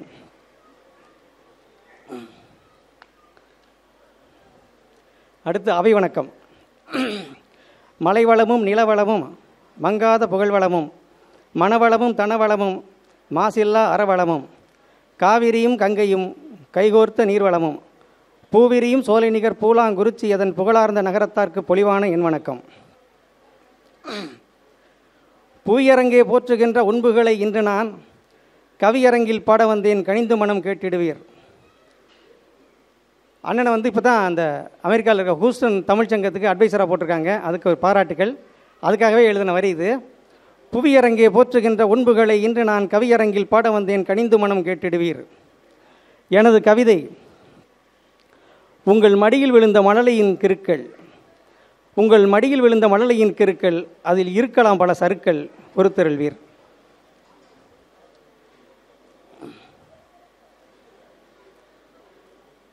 அண்ணன் அவர்களே, பூமாலை சூட்டினால் பொழுதிற்குள் வாடிவிடும். பூமாலை சூட்டினால் பொழுதிற்குள் வாடிவிடும். அதனால் வாடாத தமிழ் எடுத்து வகை வகையாய் சொல்பிடித்து பாசமெனும் நார் தொடுத்து பாமாலை சூட்டத்தான் பணிவோடு நான் வந்தேன். பூமாலை சூட்டினால் பொழுதிற்குள் வாடிவிடும். அதனால் வாடாத தமிழ் எடுத்து வகை வகையாய் சொல்பிடித்து பாசமெனும் நார் தொடுத்து பாமாலை சூட்டத்தான் பணிவோடு நான் வந்தேன். என் கவிதைக்கு தந்த நேரம் 5 நிமிடம். அமுத ஊற்றை அள்ளிப்பருக 5 நிமிடம் போதுமா? கருணைக்கடலை கவிதைப்படுத்த 5 நிமிடம் போதுமா? முடியாததை முடிக்க வேண்டும். அதுதான் அண்ணனிடம் நான் கற்ற பாடம். முத்தமிழில் முழுவடிவே, முழு நிலவின் பேரொழியே, முத்தமிழின் முழு வடிவே முழு நிலவின் பேரொழியே கண்ணை இமை போல காக்க வந்த பேரருளே. உண்புகளை பாட வந்தால் அன்னை தமிழ்கோடு அருகில் வந்து கொடியிருப்பாள். முத்தமிழின் முழு வடிவே முழு நிலவின் பேரொழியே கண்ணை இமை போல காக்க வந்த பேரருளே. உண்புகளை பாட வந்தால் அன்னை தமிழ்கோடு அருகில் வந்து கொடியிருப்பாள். நீ பாசம் தெளித்த பசுந்தமிழ், நீ பாசம் தெளித்த பசுந்தமிழ், உன் மொத்த புகழையும் பொத்தி வைக்க பத்துமா எனது பாட்டுச்சிமிழ். நீ பாசம் தெளித்த பசுந்தமிழ், உன் மொத்த புகழையும் பொத்தி வைக்க பத்துமா எனது பாட்டுச்சிமிழ். இலவசமாய் மண்டபம் எழிலோடு நீதந்தாய், இலவசமாய் மண்டபம் எழிலோடு நீதந்தாய். எல்லோருக்கும் பொதுவென்று இயல்போடு எடுத்துரைத்தாய். சமத்துவத்தில் நீ பெரியார், சகலத்திலும் நீ பெரியார். சமத்துவத்தில் நீ பெரியார், சகலத்திலும் நீ பெரியார். ஆனால் ஒன்று, நீ சாமி கும்பிடும் பெரியார். மேடை ஏறியவுடன் என் இனத்தவரே என்று நீ சொல்கிற போது உச்சி குளிர்கிறது, உள்ளம் மகிழ்கிறது, இன்ப அலை எழுந்து எழுந்து சூழ்கிறது, இன்ப அலை எழுந்து எழுந்து தவழ்கிறது. 75 வயதிலும் நீங்கள் 75 வயதிலும் நீங்கள் எவர் ரெஸ்ட் இல்லாத எவரெஸ்ட். 75 வயதிலும் நீங்கள் எவர் ரெஸ்ட் இல்லாத எவரெஸ்ட். நீ தொலைந்து போயிருந்த மனிதநேயத்தை கண்டுபிடித்து தந்த வாஸ்கோட காமா. திரைத்துறையில் நீங்கள் ஈசல்களால் சாய்க்க முடியாத ஈபிள் டவர். திரைத்துறையில் நீங்கள் ஈசல்களால் சாய்க்க முடியாத ஈபிள் டவர். எந்த மேடையாக இருந்தாலும் நயமாகவும் நளினமாகவும் பேசுவதில் நீ நயாகரா. வழக்கை கொடுப்பதை அறியாது உன் இடக்கை, வழக்கை கொடுப்பதை அறியாது உன் இடக்கை, உன் திறமோ அடைந்திடும் அடைய வேண்டிய இலக்கை.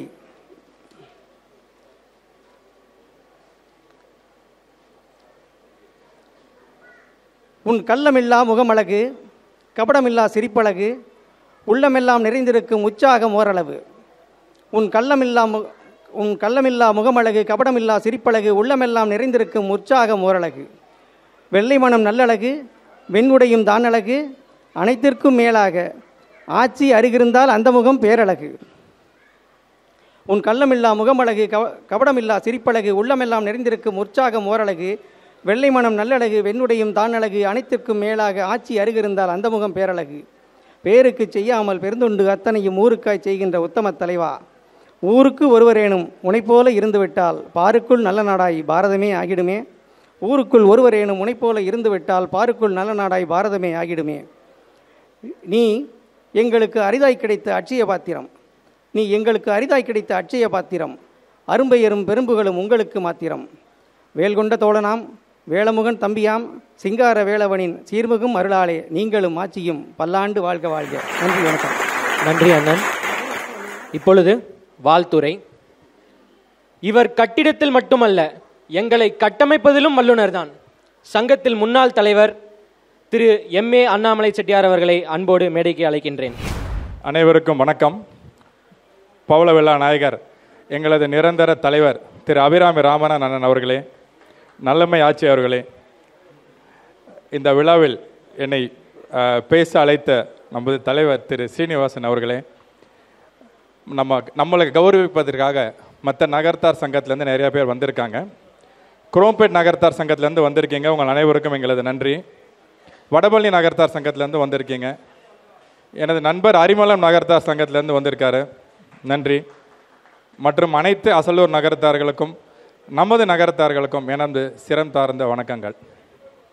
சீனிவாசன் சொன்னது என்னென்னா, நீங்கள் அண்ணனோட ட்ராவல் பண்ணதை பற்றி பேசுங்க. இதுதான் என் சப்ஜெக்ட். ஸோ இதுக்குள்ளே நான் சுருக்கிக்கிறேன். ஏன்னா எனக்கு முன்னாடி நிறையா ஸ்பீக்கர்ஸ் ரொம்ப அருமையாக பேசினாங்க. I am not a good speaker. நான் என்னோட எக்ஸ்பீரியன்ஸை நான் ஷேர் பண்ணிக்கிறேன். ஈசி மெம்பர்ஸ் பதில் சொல்லாதீங்க. நமது சங்கம் எப்போ உதயமானது யாருக்காவது தெரியுமா? எனி ஜட்ஜ், எது ஒரு ஜட்ஜ்மெண்ட்? சென்னை வாழ் பூலாங்குச்சி நகரத்தார் சங்கம் எப்போ உதயமானது?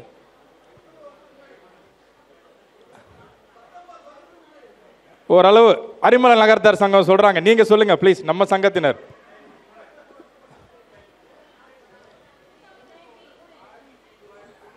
கிட்ட வரீங்க. ஆனால் 20 பிப்ரவரி 2000 நமது 22வது ஆண்டில் இருக்கிறோம். 20 பிப்ரவரி 2000 ஃபிலிம் சேம்பரில் நான் கடைசி ரோவில் உட்காந்துருக்கேன். இதுதான் என்னோட அனுபவம் இந்த சங்கத்தில் முதல். அப்போ உங்களை பல பேர் எனக்கு தெரியாது. கிட்டத்தட்ட இந்த மதியம் என்ன சொன்னாங்க, 470 ஃபேமிலியில் ஒரு 30% தெரியும். எனக்கு ஒரு 5% கூட தெரியாது. எனக்கு தெரிஞ்சது ஒரு 4-5 ஃபேமிலிஸ், அவ்வளவுதான். என்னை மதிய அண்ணனும் தலைவர் அவர்களும் குமரப்பண்ணன் வீட்டில் ஒரு மீட்டிங் நடக்கும்போது 2005 என்னை ஐடென்டிஃபை பண்ணி எனக்கு செக்ரட்டரி பதவி கொடுத்தாங்க. ஸோ 2005 2010 வரைக்கும் ஒரு 5 years I had an opportunity to work with our தலைவர். ஒரு 5 years செக்ரட்டரியாக இருந்தேன். அதுக்கப்புறம் ஒரு 3 years பிரசிடெண்ட்டாக இருந்தேன். So 2005 to 2022 17 years I travelled with. So அதில் தேங்க்யூ கைத்தட்டின திரு முத்துவேரன் அவர்களுக்கு நன்றி. இந்த 17 years நான் ட்ராவல் பண்ணதில்லை. இந்த 2 daysல என்ன சொல்லலான்னு பார்க்கும்போது எனக்கு ஒரு 10 இது ஷார்ட் லிஸ்ட் பண்ண டைம் இருக்காது. ஸோ அதில் I will just highlight only 4 points. நான் அண்ணன்கிட்ட கற்றுக்கிட்டது, என்னை மிகவும் கவர்ந்தது, அவங்ககிட்ட கற்றுக்கிட்டது ஒரு 4 பாயிண்ட் நான் சொல்ல விரும்புகிறேன். இதுக்கு முன்னாடி சென்னையில் கிட்டத்தட்ட 33 நகரத்தார் சங்கங்கள் இன்னைக்கு இருக்குன்னு நினைக்கிறேன். அதில் 15-16 மட்டும்தான் இவ்வளோ ஆக்டிவாக இருக்காங்க. அதில் நம்ம டாப் 3ல நிச்சயமாக இருப்போம். அது நமக்கெல்லாம் பெருமை. தயவுசெய்து நம்மளை நாமே பாராட்டிக் கொள்வோம். அண்ணே, with due regards just saying this. சரி, இதுக்கு என்ன காரணம்? நல்லா யோசிச்சு பாருங்களேன். அதாவது 2000 நம்ம எவ்வளோ தூரம் 22 years ட்ராவல் பண்ணியிருக்கோம். இன்றைக்கி பாருங்கள், 22 வருஷம் கழித்து அரங்கம் நிறைந்த ஒரு கூட்டத்தை நம்ம கூட்டியிருக்கோம், சிட்டியை விட்டு வெளியில். ஸோ என்ன reason? What is reason?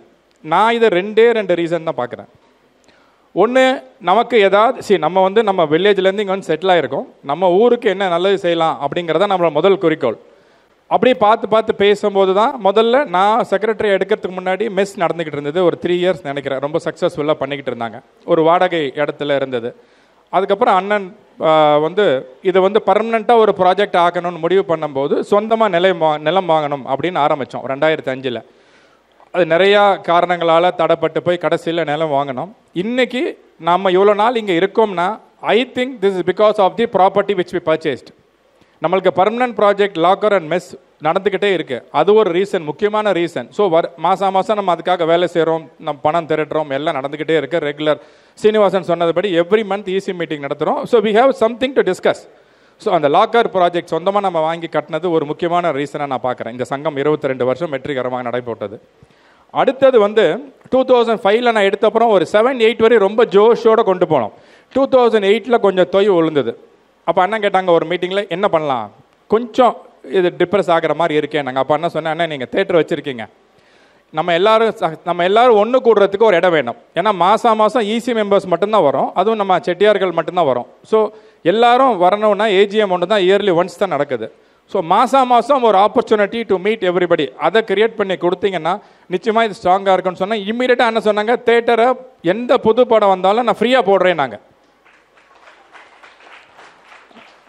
First படம் 24/1/2010 குட்டிங்கிற திரைப்படம் திரையிட்டோம். 2010 18 வரைக்கும் கண்டினியூஸாக எத்தனை படங்கள், வருஷத்துக்கு கிட்டத்தட்ட 7-8 படம், எவ்ரி ஆல்டர்னேட் படம் வந்துக்கிட்டே இருந்தது. அதுலேயும் அண்ணா என்ன சொன்னாங்க, ஃபுல் பங்கு என்னோடது இருக்கக்கூடாது, உங்களோட பங்களிப்பும் இருக்கணும்னு சொன்னாங்க. அப்போ நம்ம எல்லாம் டிசைட் பண்ணி என்ன பண்ணோம், ஃபுல் தேட்டர் ஃப்ரீ, நமக்கு படம் ஃப்ரீ. ஸோ பிரேக்ஃபாஸ்ட் காலை சிற்றுண்டி மட்டும் நம்மளே எல்லாருமே ஷேர் பண்ணிக்கிட்டோம். நம்ம சங்கத்தினர் 3 பேர் ஷேர் பண்ணிக்கிட்டோம். ஸோ நான் பார்க்குறது that is one of the greatest opportunity for this சக்ஸஸ்ன்னு நான் நினைக்கிறேன். இது 2 தான். லாக்கர் ப்ராஜெக்ட் ஊரில் இருக்கதும், அண்ணா இந்த தேட்டர் நமக்கு கரெக்ட் டைமில் கொடுத்து, தேட்டர் மட்டும் கொடுத்ததில்ல, பிராண்ட் நியூ, உங்களுக்கு எல்லாம் தெரியும், ரிலீஸ் ஆகி ஃபஸ்ட்டு வீக் எடுப்போம். நம்ம நிறைய மற்ற சங்கத்தையும் நிறைய பேரை கூப்பிட்டு வந்திருக்கோம். ஸோ நம்ம பிரபலம் அடைஞ்சதாக இருக்கட்டும், நம்ம எவ்வளோ தூரம் ஸ்ட்ராங் ஆனதாக இருக்கட்டும், that is one of the reason நான் நினைக்கிறேன். ஸோ நான் சொன்னபடி 4 பாயிண்ட் நான் அண்ணனை பார்த்து வியந்தது, கற்றுக்கிட்டு நான் ஃபாலோ பண்ணுறது. இது மேடைக்காக நான் சொல்ல விரும்பவில்லை, இந்த 17 வருஷ ஜேர்னியில் நான் பார்த்தது. சரி, நம்ம முதல் பாயிண்ட்டு விருந்தோம்பல். நகரத்தாருக்கே உரித்தது விருந்தோம்பல். நம்ம எப்போவுமே விருந்தோம்பலில் சோட போனதே கிடையாது. பட் ஸ்டில் அண்ணன் ஆட்சியும் விருந்தோம்பலில் நிறையா கற்றுக் கொடுத்துருக்காங்க.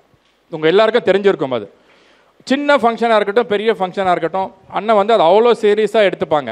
ரைட் ஃப்ரம் பிளானிங்னா மினிட் பை மினிட் பிளானிங் இருக்கும். மெனுவாக இருக்கட்டும், ஹீ வில் டேக் இன்ட்ரெஸ்ட். இல்லைனா இந்த மாதிரி ஒரு பெரிய, அப்போ அண்ணன் வீட்டில் ஒரு ஃபங்க்ஷன் நடக்குதுன்னா அவங்களே என்ன பண்ணுவாங்க, ஒரு கேட்டரிங் ஆளை கூப்பிடுவாங்க, அவங்ககிட்ட கொடுத்துருவாங்க. பட் இங்கே அப்படி கிடையாது. அண்ணனும் ஆட்சியும் மெனு கொடுத்ததுலேருந்து எல்லாரும் சாப்பிட்டாங்களா, எல்லாரும் போகும்போது ரிட்டர்ன் கிஃப்ட் வாங்கிக்கிட்டாங்களா, வரவங்கள வாங்கன்னு கேட்டோமா, அதுலேருந்து வரவங்கள வாங்கன்னு கேட்டதுலேருந்து நம்ம கிளம்புற வரைக்கும் they'll see that every individual is taken care. அதை நான் உங்ககிட்ட கண்டிப்பாக முக்கியமாக பார்த்து கற்றுக்கிட்ட குவாலிட்டி ஆச்சு. அதே மாதிரி இந்த ஹாஸ்பிட்டாலிட்டியில் இன்னும் ஒரு துணை இது ஒன்று சேர்த்துக்காங்க. அண்ணன்லாம் ரொம்ப பெரிய ஆள், நம்மெல்லாம் எங்கேயோ இருக்கோம். நான்லாம் நிறைய தடவை நான் ஐடென்டிஃபை பண்ணுறது அபிராமி ராமநாதன் சார் ஊர்லேருந்து நான் வரேன் அப்படின்னு சொன்னால் எங்களுக்கு பெருமை. அப்படி தான் நான்லாம் நிறைய இடத்துல எங்களை ஐடென்டிஃபை பண்ணிக்கிட்டு இருக்கேன். இல்லைன்னா உண்மையிலே நான் சொல்கிறேன், சங்கத்துக்கு வரது முன்னாடி பூலாங்குறிச்சி நான் சொல்லவே மாட்டேன். நீங்கள் செட்டியாரா நகரத்தாரான்னு கேட்பாங்க, காரைக்குடிம்பேன். அப்படி ரொம்ப தயங்கி வந்தால் பொன்னமராயத்து பக்கத்தில் எங்கள் ஊர் அப்படிம்பேன். அண்ணன் பழகினதுக்கு அப்புறம் அபிராமி ராமன் சார் ஊருக்கு எங்கள் ஊர் அப்படிம்பேன். ஸோ அதில் நம்மளுக்கு ஒரு முக்கியமான பங்கு இருந்தது. அது மாதிரி இப்போது ஒரு சின்ன ஃபங்க்ஷனாக கூட இருக்கட்டுமே, நீங்கள் அண்ணனே ஆச்சியும் மதித்து கூப்பிடுங்க, 100% உங்கள் வீட்டில் வந்து நிற்பாங்க, ஆன் டைமுக்கு நிற்பாங்க. அது ஒரு பெரிய கௌரவம் நமக்கு.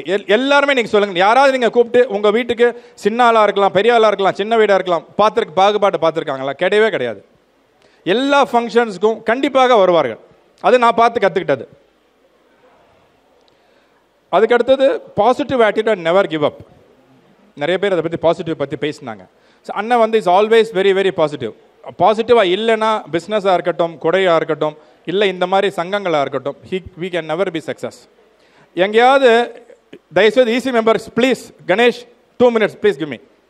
எங்கேயாவது இப்போ ஒரு ஈசி மீட்டிங்கில் டீரெயில் ஆகுது டாபிக்னா கரெக்டாக இழுத்து பிடிச்சிருவாங்க. He'll be very positive. Negative attitude, negative discussion வரும்போது கரெக்டாக ட்ராக்கில் கொண்டு வருவாங்க. அந்த பாசிட்டிவ் ஆட்டிடியூட்ஸ் இல்லைன்னா இவ்வளோ சக்ஸஸ்ஃபுல்லாக இவ்வளோ நல்ல ப்ராஜெக்ட் நம்மளால் பண்ணியிருக்கவே முடியாது. தட் ஐ லேர்ன் ஃப்ரம் அண்ணன். பாசிட்டிவ் ஆட்டிடியூட் ஒரு பக்கம், இன்னொரு பக்கம் பிளானிங். எந்த வேலை எடுத்தாலும் எடுத்தோம் செஞ்சோன்னு இருக்கவே மாட்டாங்க. இப்போ எனி பிரசிடென்ட், எனி செக்ரட்டரி ஒரு ப்ராஜெக்டை கொண்டு வராருன்னா he'll get into the detail. ப்ராஜெக்ட்னா என்ன, what is the benefit of it, what will be the cost, இது நம்மளால் முடியுமா முடியாதா, இந்த பணம் எங்கேருந்து ரெடி பண்ண போகிறோம், க்ளீனாக ஒரு 15 minutes கணக்கு போட்டுருவாங்க. நம்மலாம் ஒரு வாரம் உட்காந்து அதுக்கு ஒர்க் பண்ணியிருப்போம், எக்ஸல் ஷீட்லலாம் போட்டு கொண்டு போவோம். அவங்க அப்படியே மீட்டிங்கில் பார்த்துக்கிட்டே இருப்பாங்க. டக்குன்னு அவங்க பாக்கெட்லேருந்து பேனா எடுத்து ஒரு 4 லைனில் முடிச்சிடுவாங்க. ஸோ அந்த பிளானிங் நான் கேள்விப்பட்ட வரைக்கும் உதயம் இவங்க இருக்காங்களே, ஏவிஎம் பிக்சர்ஸ், சினிமா துறையிலேயே ஏவிஎம் பிக்சர்ஸ் தான் படம் பூஜை போட்ட அன்னைக்கு டேட்ஸ் அனௌன்ஸ் பண்ணுவாங்கன்னு சொல்லுவாங்க. அதே மாதிரி தான் அண்ணனும். எனி ப்ராஜெக்ட்ஸ், இப்போ லாக்கர் ப்ராஜெக்ட் ஃபஸ்ட்டு நம்ம பூஜை போட்ட அன்னைக்கு ஹி அனௌன்ஸ் தி டேட், அந்த டேட்டில் திறந்தோம். அதே மாதிரி இப்போ expansion of locker project very short time. இப்போ எக்ஸ்பான்ஷன் ஆஃப் லாக்கர் ப்ராஜெக்ட்டுமே பூஜை போட்ட அன்னைக்கு president Srinivasan could come out with the date. எதனால? The planning was there. பிளானிங்க்கு பின்னாடி ஃபண்டிங் இருந்தது. இது ரெண்டும் அவங்கக்கிட்ட பார்த்து கட்டுறது ரெண்டாவது. மூணாவது டைம் மேனேஜ்மெண்ட். நான் அண்ணன்ட்ட சொல்லுவேன், ஏதாவது ஒரு மீட்டிங் வரலன்னா கேட்பாங்க, எங்கே போயிட்டீங்க அப்படின்னு கேட்பாங்க. அண்ணே கொஞ்சம் பிஸியாக இருந்தோன்னேன்னு சொல்லுவேன். அந்த பிஸின்ற வார்த்தை அவங்ககிட்டேருந்து வரவே வராது. நம்ம வேணால் சொல்லலாம் பிஸின்னு, he will never say this. அவங்க சிம்பிளாக சொல்லி முடிச்சுட்டாங்க, பிஸினா பிஸி, ஃப்ரீனா ஃப்ரீ. டைம் உன் கையில் இருக்குது, உனக்கு வேணும்னு நீ நினச்சின்னா வரலாம், இல்லை வேண்டாம்னு நினச்சின்னா நீ பிஸி அப்படின்னாங்க. அன்னையிலேருந்து நான் பிஸிங்கிற சொல்கிற வார்த்தையை விட்டுட்டேன். 6 years ஆச்சு, I never say this. So அந்த அளவுக்கு டைம் மேனேஜ்மெண்ட் இருக்கும். ஒரு மீட்டிங்க்கு இன்றைக்கி இப்போ ஈசி மீட்டிங் 7 மணினா 6:55 ஹீல் பி தேர். அவங்க லேட்டாக வந்தால் யாரும் கேட்க போகிறதே கிடையாது. பட் அவ்வளோ ஆன் டாட் இருப்பாங்க. அடுத்தது வந்து ஃபினான்ஷியல் டிசிப்ளின், திட்டமிடுதல் இல்லைன்னா ஒரு லைஃப்பில் ஒருத்தர் சக்ஸஸ்ஃபுல் ஆகவே முடியாது. அது பிஸ்னஸில் இருக்கலாம், பொது வாழ்க்கையில் இருக்கலாம். ஆனால் ஃபினான்ஷியல் டிசிப்ளின் வந்து பயங்கரம். நான் அவங்க ஆஃபீஸில் நிறையா தடவை அவங்களோட உட்காந்து பார்த்துருக்கேன். எனி ஸ்டேச்சுட்டரி ஃபைலிங்ஸ், இன்கம் டேக்ஸாக இருக்கட்டும், ஜிஎஸ்டிஸாக இருக்கட்டும், எது வேணா இருக்கலாம், ஆன் டேட் இருப்பாங்க.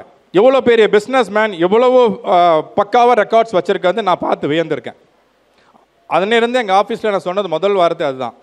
மாதம் 5ஆம் தேதி ஆனால் ஸ்டேச்சுட்டரி ஃபைலிங்ஸ் என்னென்ன பண்ணணும் முதல்ல முடிச்சிருங்க. Give importance. ஆளுங்களுக்கு சம்பளம் கொடுக்கறதா இருக்கட்டும், தேட்டர் ஸ்டாஃப்காக இருக்கட்டும், இந்த ஸ்டேச்சுட்டரி ஃபைலிங்ஸாக இருக்கட்டும், ஆன் டாட் இருக்கும். பெரிய பிஸ்னஸ் மேன்ட்ட நம்ம இது பார்க்கவே முடியாது. பட் அதில் அண்ணனை பார்த்து நான் கற்றுக்கிட்டு I am implementing it. I am very very successful. எனக்கு எந்த நோட்டீஸ், ஜிஎஸ்டி, ஐடிலேருந்து என்ன வந்தாலும் எனக்கு ஒரு பதட்டமும் இருக்காது. எங்கள் ஆஃபீஸில் அது பதட்டப்படவே மாட்டாங்க. அந்த அளவுக்கு we are வெரி ஸ்ட்ராங். இது வந்து நான் அண்ணன்ட்ட கற்றுக்கிட்டது. உண்மையிலேயே I am following it up. எங்கள் ஆஃபீஸ் ஸ்டாஃப்க்கு எல்லாருக்குமே தெரியும் அது.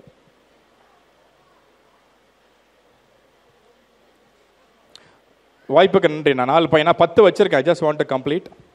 அண்ணனும் ஆச்சியம், they compliment each other very well. நிறைய பேர் அவங்கள பார்த்தீங்கன்னாவே நிறையா லைஃப்பில் நீங்கள் கற்றுக்கலாம்.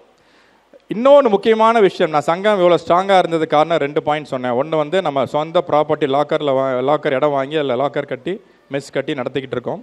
இன்னொன்று நம்மளுடைய தேட்டர் அண்ணன் கொடுத்து ஒரு 15 வருஷம் நம்ம அதில் ட்ராவல் பண்ணணும். மூணாவது 2007 அண்ணன் 60 செலிப்ரேட் பண்ணிங்கண்ணே. அந்த 60 வந்தவங்களுக்கு எல்லாம் தெரியும், சென்னையே திரும்பி பார்க்க வச்சது. நம்மளுக்கு சென்னை வாழ் பூலாங்குறிச்சி நகர சங்கத்துக்கு அப்போ அண்ணன் ஒரு மேஜர் ரோல் கொடுத்தாங்க. We were managing the stage. அதாவது 6:30 மணிக்கு கெஸ்ட்டு வர ஆரம்பித்தாங்க. நைட்டு 11 மணி வரையும் வந்தாங்க. எந்த ஃபங்க்ஷன்லையும் நான் இது வரையும் பார்க்கல. அது மாதிரி சென்னையிலே பெரிய ஹால், மார்ஷல்ஸ் ரோடில் எவ்வளோ பெரிய ஹால், ராஜா முத்தையா ஹாலில் நைட்டு 10:30 மணி வரையும் கியூ, டிராஃபிக் ஜாம் ஆச்சு. டிராஃபிக் இன்ஸ்பெக்டர்ஸ் வந்து நம்மளை ரிக்வெஸ்ட் பண்ணாங்க, சீக்கிரம் முடிங்கன்ட்டு. ஸோ அந்த நிகழ்வில் தான் நம்ம ஃபேமிலி டு ஃபேமிலி பாண்டிங் ஆனோம். அதில் ஒரு 2 நாள் நம்ம நிறையா ஒர்க் பண்ணோம். முதல் நாள் மத்தியானத்துலேருந்து அண்ணன் நமக்கு வாய்ப்பு கொடுத்தார்கள். ஸோ என்னோட ஆசை என்னென்னா, அண்ணன் 80 செலிப்ரேட் பண்ணணும், நாங்கள் எல்லாம் வந்து அதுக்கு வேலை செய்ய வேண்டும். வாய்ப்புக்கு நன்றி, வணக்கம். இப்பொழுது ஏற்புரை. நகரத்தார்களின் சூப்பர் ஸ்டார், பவளவிழா நாயகர், கலைமாமணி திரு அபிராமி ராமநாதன் செட்டியார் அவர்களை அன்போடு ஏற்புரை ஏற்க மேடைக்கு அழைக்கின்றேன். இங்கு திரளாக வந்திருக்கும் என் இனத்தவர்களே, உங்கள் அனைவருக்கும் என் முதற்கண் வணக்கம். அது என்ன என் இனம்? நகரத்தார் என்று சொல்லடா, தலை நிமிர்ந்து நில்லடா, அதான் என் இனம். இந்த நகரத்தார் இனத்துக்கு ஈக்குவலாக வேறு எந்த இனமும் உலகத்திலேயே கிடையாது. ஏன்னா செட்டியார்களை பாருங்கள், அவன் எவ்வளோ பெரிய கோடீஸ்வரன் இருந்தாலும் அவனை பார்த்து அவனுக்கு எத்தனை கோடி இருக்கா இல்லையான்னு கண்டுபிடிக்கவே முடியாது. உழைப்பாளிக. அந்த காலத்தில் கொண்டு வைக்கிறோம்னு 6 வருஷம் 80 வருஷம். எங்கள் ஐயாவெல்லாம் 6 வருஷம் போயிருக்கா. எங்கள் ஐயா செட்டியப்பேட்டியார் 1994 வெளிநாட்டுக்கு போயிருக்காங்க. பாய்மர கப்பலில் ஒரு 2000 ரூபா அவங்களுடைய முதல். அப்போ எங்கள் வீடு இந்த பெரிய வீடெலாம் கிடையாது, ஒரு ஓட்டு வீடெலாம் இருந்திருக்கும். அவங்க போய் 6 வருஷம் அங்கே இருந்திருக்கா. கில்லான்கிற ஒரு இடத்துல இறங்கி, ஊர் தெரியாத ஊர், பாஷை தெரியாத இடம், கில்லான்கிற இடத்துல இறங்கி கிட்டத்தட்ட 400 கிலோமீட்ரு மாட்டு வண்டியில் போய் கோலக்கந்தாங்கிற இடத்துல கடை ஆரம்பித்து அங்கே வட்டி கொடுக்க ஆரம்பித்து, அப்புறம் வட்டி கொடுக்கறது நல்லதில்லை, மற்றவனுடைய உழைப்பை நம்ம எடுக்கக்கூடாது என்ற ஒரு நல்ல எண்ணத்தினால அவங்க வந்து ரப்பர் தோட்டத்தை வாங்கி கடைசியில் எங்கள் அப்பா அதை நடத்தும் போது 1000 ஏக்கருக்கு வந்துருச்சு. எதனால? ஒரு மனுஷன் 2000 ரூபாய் போனால் உழைப்பே நம்பினான். அதே சமயம் நம்ம ஆட்சிகள் இருக்கா பாருங்க, இவங்க மாதிரி கட்டுப்பெட்டியாக நடத்தவே முடியாது. அந்த ஆட்சிகள் இல்லைன்னா செட்டியார் இவ்வளோ தூரம் வந்திருக்கவே முடியாது. மனுஷன் கப்பலில் 6 நாள் போகிறான்னா அப்போல்லாம் வேங்கரிசி மாவுன்னு ஒன்று, எத்தனை பேருக்கு தெரியும்னு தெரியாது. ஆட்சிகளுக்கு மட்டும் தெரியுது, செட்டியார்களுக்கு பண்ணி கொடுங்க, அப்போ தான் தெரியும். அந்த மாவை கொடுத்துட்டான்னா தண்ணியில் குழச்சி அதை உருண்டையாக்கி சாப்பிட்டா பசி போயிடும். 6 நாளைக்கு அவன் வேறு சாப்பாடே வேண்டாம், அவன் போய் சேர்ந்துடுவான் மலேசியாவுக்கு. அப்படிப்பட்ட செட்டியார் உலகத்தில் பிறந்தது நான். அதுவும் எப்படி, இப்போ பிராமணர்களுக்கெல்லாம் கோத்திரம் உண்டு. கோத்திரங்கிறது அந்த முனிவர்கள் வரல, பரத்வாஜ கோத்திரம் அப்படின்னு அந்த முனிவர் வழியாக வந்தவங்க. நம்ம எல்லோரும் சிவ கோத்திரம், சிவன் வழியாக வந்தவங்க. நம்ம வேறு எந்த கோத்திரமும் கிடையாது, நமக்கு ஒரே கோத்திரம் தான் எல்லாருக்கும். அதே சமயம் நமக்கு கோயில்னு வச்சுக்கிட்டு இருக்கோம். கோயில் வந்து என்ன, கோயிலுடைய அடிப்படை என்ன? ஒரே ஃபேமிலியிலேயும் வந்தவங்க, ஜெனட்டிக்கல் ஒரே, அதுக்குள்ளே கல்யாணம் பண்ணிக்கினா ஜெனட்டிக்கல் ஃபேக்டில் பிள்ளைய நல்லா இருக்காதுங்கிறதுக்காக வேறு கோயிலில் கல்யாணம் பண்ணணும். இதுதான் அர்த்தம்.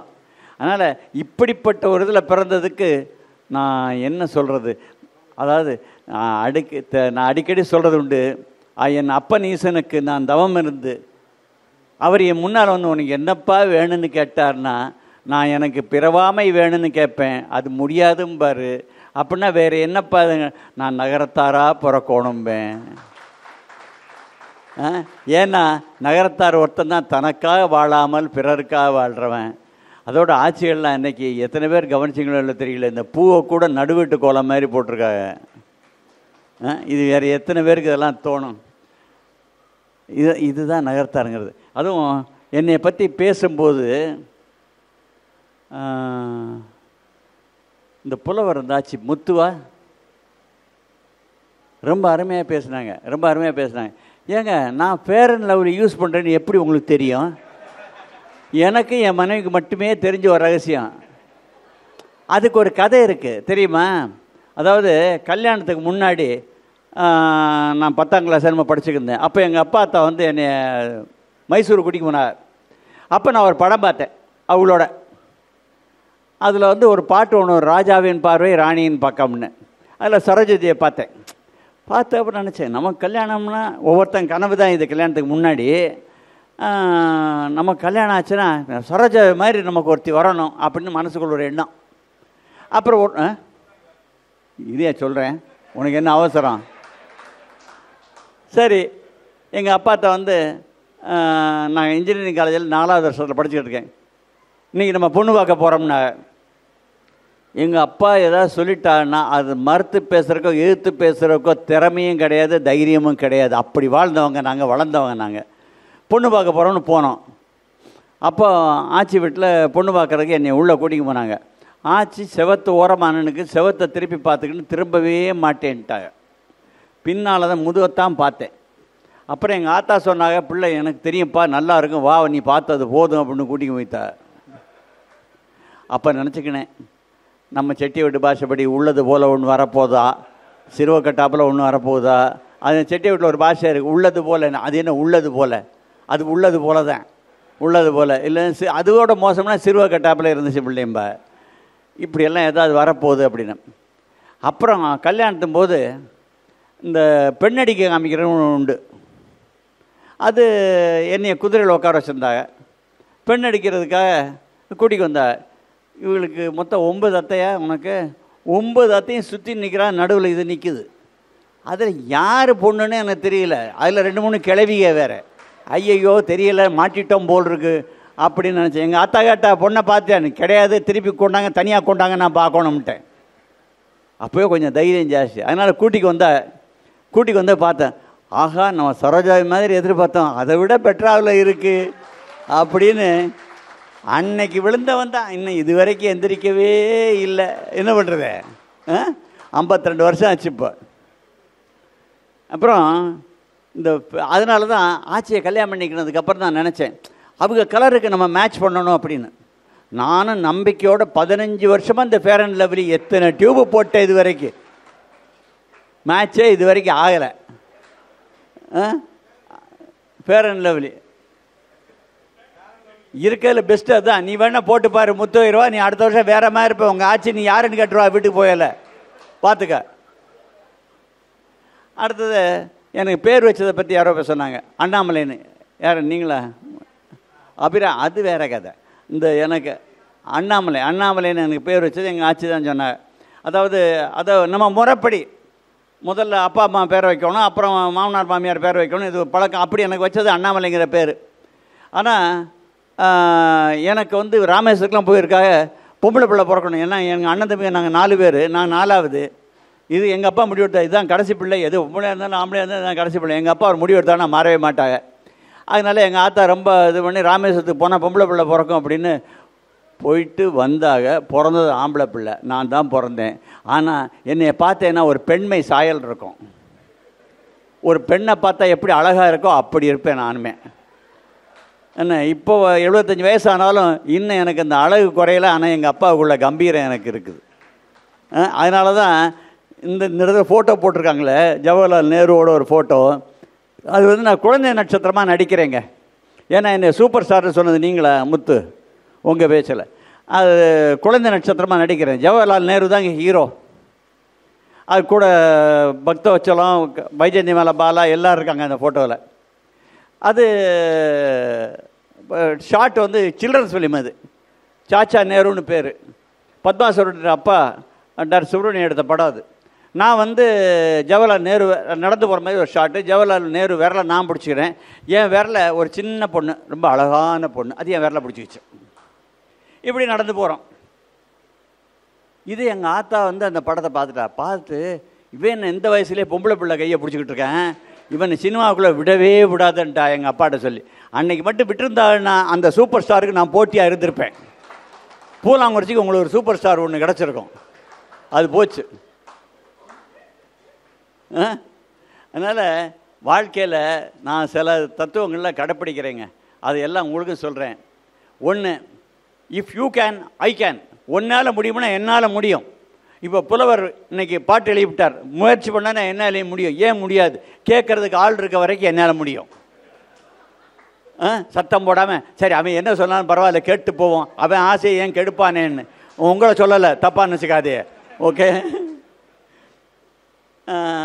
என்னை யார் என்ன மாமரத்துக்கு நிகர் பண்ணி சொன்னதுன்னு? அண்ணாமலை. இப்போ பூலாங்குறிச்சியில் முதல்ல மெஸ் ஆரம்பித்தா எதுக்காக? இப்போ ஒரு கல்யாணத்துக்கு போகிறோம். கல்யாணம் காலைல 9லேருந்து 10 முகூர்த்தம். அவன் சாப்பாடு போடுற வரைக்கும் 11:30 மணி வரைக்கும் அவன் வேண்டா வெறுப்பா சொன்னால் கூட நம்ம பேசாமல் உட்காந்துருந்து தின்னுபிட்டு தான் வெளியில் வர வேண்டியிருக்குது. அப்படி ஒரு நிலைமை வரக்கூடாது, நமக்குன்னு ஒரு இடம் இருக்கணும் சாப்பாட்டுக்கு, அதுக்காக தான். அதோட மட்டும் இல்லை, அது ஆரம்பித்ததுக்கப்புறம் ஆட்சிகளுக்கு சௌரியமாக போச்சு. யார் 2 நாளைக்கு போனால் யாரும் வீட்டை திறந்து சமைக்கிறதே கிடையாது. மദ്രാஸ்லாம் பண்ணுறோம், இங்கே ஏன் பண்ணுவான்னு. அந்த காலத்தில் ஆட்சியை யாரும் வரலைங்க எங்கள் கூட கொண்டு வைக்கிறதுக்கு. செட்டிகள் எல்லாம் தனியாக ஆரம்பிச்சிட்டு, அதனால் அவன் அங்கே போய் ஒரு மலாயக்காரியாக கல்யாணம் பண்ணிங்க, மலாக்கா செட்டியை ஆரம்பிச்சிட்டாங்க. ஆனால் இப்போ வந்து நீங்கள் விடாப்பிடியாக கூடவே வர்றே, இது பல மீட்டிங்கில் நான் சொல்லியிருக்கேன், வேறு வழி இல்லாமல். அதனால் சமைக்கிறது இல்லாமல் பண்ணி, அதே சமயம் எங்கள் ஊரில் திருட்டு பயம் நிறைய வர ஆரம்பிச்சு. ஓட்டை பிரிச்சு உள்ளே போய் உட்காந்து 4 நாளைக்கு குடியிருந்து சமைச்சு சாப்பிட்டு எல்லாம் ஒவ்வொரு கதவாக திறந்து எடுத்துக்க ஆரம்பிச்சிட்டாங்க. எங்கள் வீட்டிலே ஆச்சு அது. அதுக்கப்புறம் தான் லாக்கர் ஆரம்பிக்கணும்னு ஆரம்பித்தோம். லாக்கர் செட்டிநாடுகளிலே முதல்ல ஆரம்பித்தது நாங்கள் தான். எங்கள் தேவைக்கு நாங்கள் தான் ஆரம்பித்தோம் முதல்ல. சரி, இப்போ இருக்க நிலைமையில் நான் நிறைய கொடுக்குறேன் உங்கள்கிட்டன்னு சொன்னாங்க. அது கடைசியாக ஒரு கதையை சொல்லி முடிச்சிடுறேன். இப்போ இருக்க நிலைமையில் இப்போ போனால், இப்போ பாதி அன்னைக்கெல்லாம் நம்ம லாக்கர் திறக்கிறதுக்கு எங்கள் மெம்பருக்கு ஒரு 10-12 பேர் வந்த ஆட்சியை ஒருத்தர் கூட வரல. ஆட்சி யாருமே வரல. நீ வந்தியா? நீ வரல? நீ வந்தியா? ஏன்னா அவர் தான் செக்ரட்டரி ட்ரஸ்ட்டுக்கு. ஆனால் எதுக்கு வரமாட்டார். அதனால் இப்போ என்ன முடிவு எடுத்துருக்கோம்னா, கெஸ்ட் ஹவுஸ் கட்டிப்படுறதுன்னு. Most modern guest house, air condition with all the facilities கட்டிப்படுறது. அதனால் வாடகை வந்து ஒரு நாளைக்கு 2500 வரைக்கும் வாங்கலான்னு இருக்கோம். உள்ளே சகல வசதியோடையும் கட்டிப்படலான் இருக்கோம். நான் எங்கே எது பண்ணாலும் என் மனைவி பேரைத்தான் வைக்கிறது, நல்லம்மை ராமநாதன். ஏன்னா என்னையே நம்பி வந்துட்டா பாருங்க, போனால் போகுதுன்னு என்னையும் பார்த்துக்கிறா பாருங்க 52 வருஷமாக. அதுக்கு பதில் நன்றி கடனாக பண்ணுறேன். நான் உங்கள் நல்லம்மை ராமன் அவங்க பேரை வைக்கிறேன், என் பேர் கூடவே அதோட சேர்ந்தே வருது இல்லை. அதனால் ஒரு கெஸ்ட் ஹவுஸு அந்த லாக்கர் மேலே கட்டிப்படுறது. அதுக்கு இந்த தடவை ஏற்கனவே இந்த லாக்கர் கட்டுறதுக்கு சேதுராமன் தான் வாரம் போனார். வந்திருக்காரா சேதுராமன்? இப்போவும் நீங்களும் முடிஞ்ச வரைக்கும் போய் பார்த்துங்க. பிளானிங் லெவலில், மற்ற எக்ஸிக்யூஷன் லெவலில், ஒரு சூப்பர்வைசர் லெவலில் அண்ணாமலை இந்த தடவை பார்ப்பாருன்னு நம்பிக்கையோடு சொல்கிறேன். பண்ணிவிடுங்க. ஒரு இது வந்து 300 ஸ்கொயர் ஃபீட்டு சகல வசதியோடையும் உள்ள டேபிள், சேரு, கபோர்டு எல்லாம் இருக்கணும். அதுக்கு ஏற்கனவே பிளான் பண்ணிட்டாங்க, அதை எப்படி மெயின்டைன் பண்ணுறதுன்னு. That also they have plant. அதனால் நான் வேண்டுவதெல்லாம் கீழே இருக்குது, ஃபவுண்டேஷன் கிடையாது, மாடி மட்டும்தான் கட்ட போகிறோம். இப்போ தை மாதத்தில் ஆரம்பிக்கிறோம். நம்ம விசாகத்துக்கு திறக்கணும். Can we do it? பண்ணிடுங்க. அதனால் இது எதுக்காக சொல்கிறேன்னா,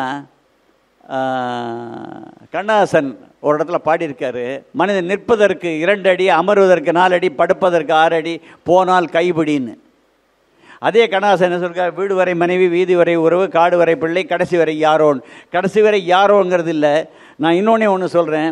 ஒரு குழந்தை பிறக்கும்போது அதை தலைகளை தூக்கி ஒரு தட்டுவாங்க. தட்ட உடனே அதை அழுக ஆரம்பிக்கும். அழுதா எல்லாரும் சீனி, சர்க்கரை எல்லாம் கொடுத்து சந்தோஷப்படுவாங்க. அதேமாதிரி ஒரு மனுஷன் போகும்போது இவன் இருந்தானே அப்படின்னு எல்லாரும் கண்ணீர் விட்டு அழுகணும். இவன் சிரிச்சுக்கினே போகணும். ஆனால் ஒன்று என்னை மாமரத்துக்கு ஈக்குவலாக சொன்னார் பாருங்க, இருக்கும் வரை கனி தருவேன், காய் தருவேன், கனி தருவேன், இறந்த பிறகும் என்னுடைய மரம் எங்கேயும் இருக்கும். அதனால தான் நான் ஏற்படுத்தி இருக்க இந்த மெஸ் ஆகட்டும், இந்த கட்டடங்களாகட்டும், லாக்கர் ஆகட்டும், கட்டப்போகின்ற இந்த மண்டபம், கல்யாண மண்டபம் ஆகட்டும், இல்லை இந்த கெஸ்ட் ஹவுஸ் ஆகட்டும், எல்லாம் இன்னும் பல வருடங்கள் இருக்கும். எங்கள் பெயரை சொல்லிக்கொண்டே இருக்கும். அதுவும் நல்லம்மை ராமநாதன் பெயரை சொல்லிக்கொண்டே இருக்கும். இதுதான் நான் அவளுக்கு செய்யும் கைங்கரியம். என்னை இன்னும் பார்த்து கொண்டிருக்கிறாள். இன்னும் எவ்வளோ நாளைக்கு பார்த்து கொண்டிருப்பாளோ தெரியவில்லையே ஆண்டவா. அதில் எல்லாரும் என்னுடைய கொடைக்காக என்னை கர்ணன்னு சொல்லுவாங்க.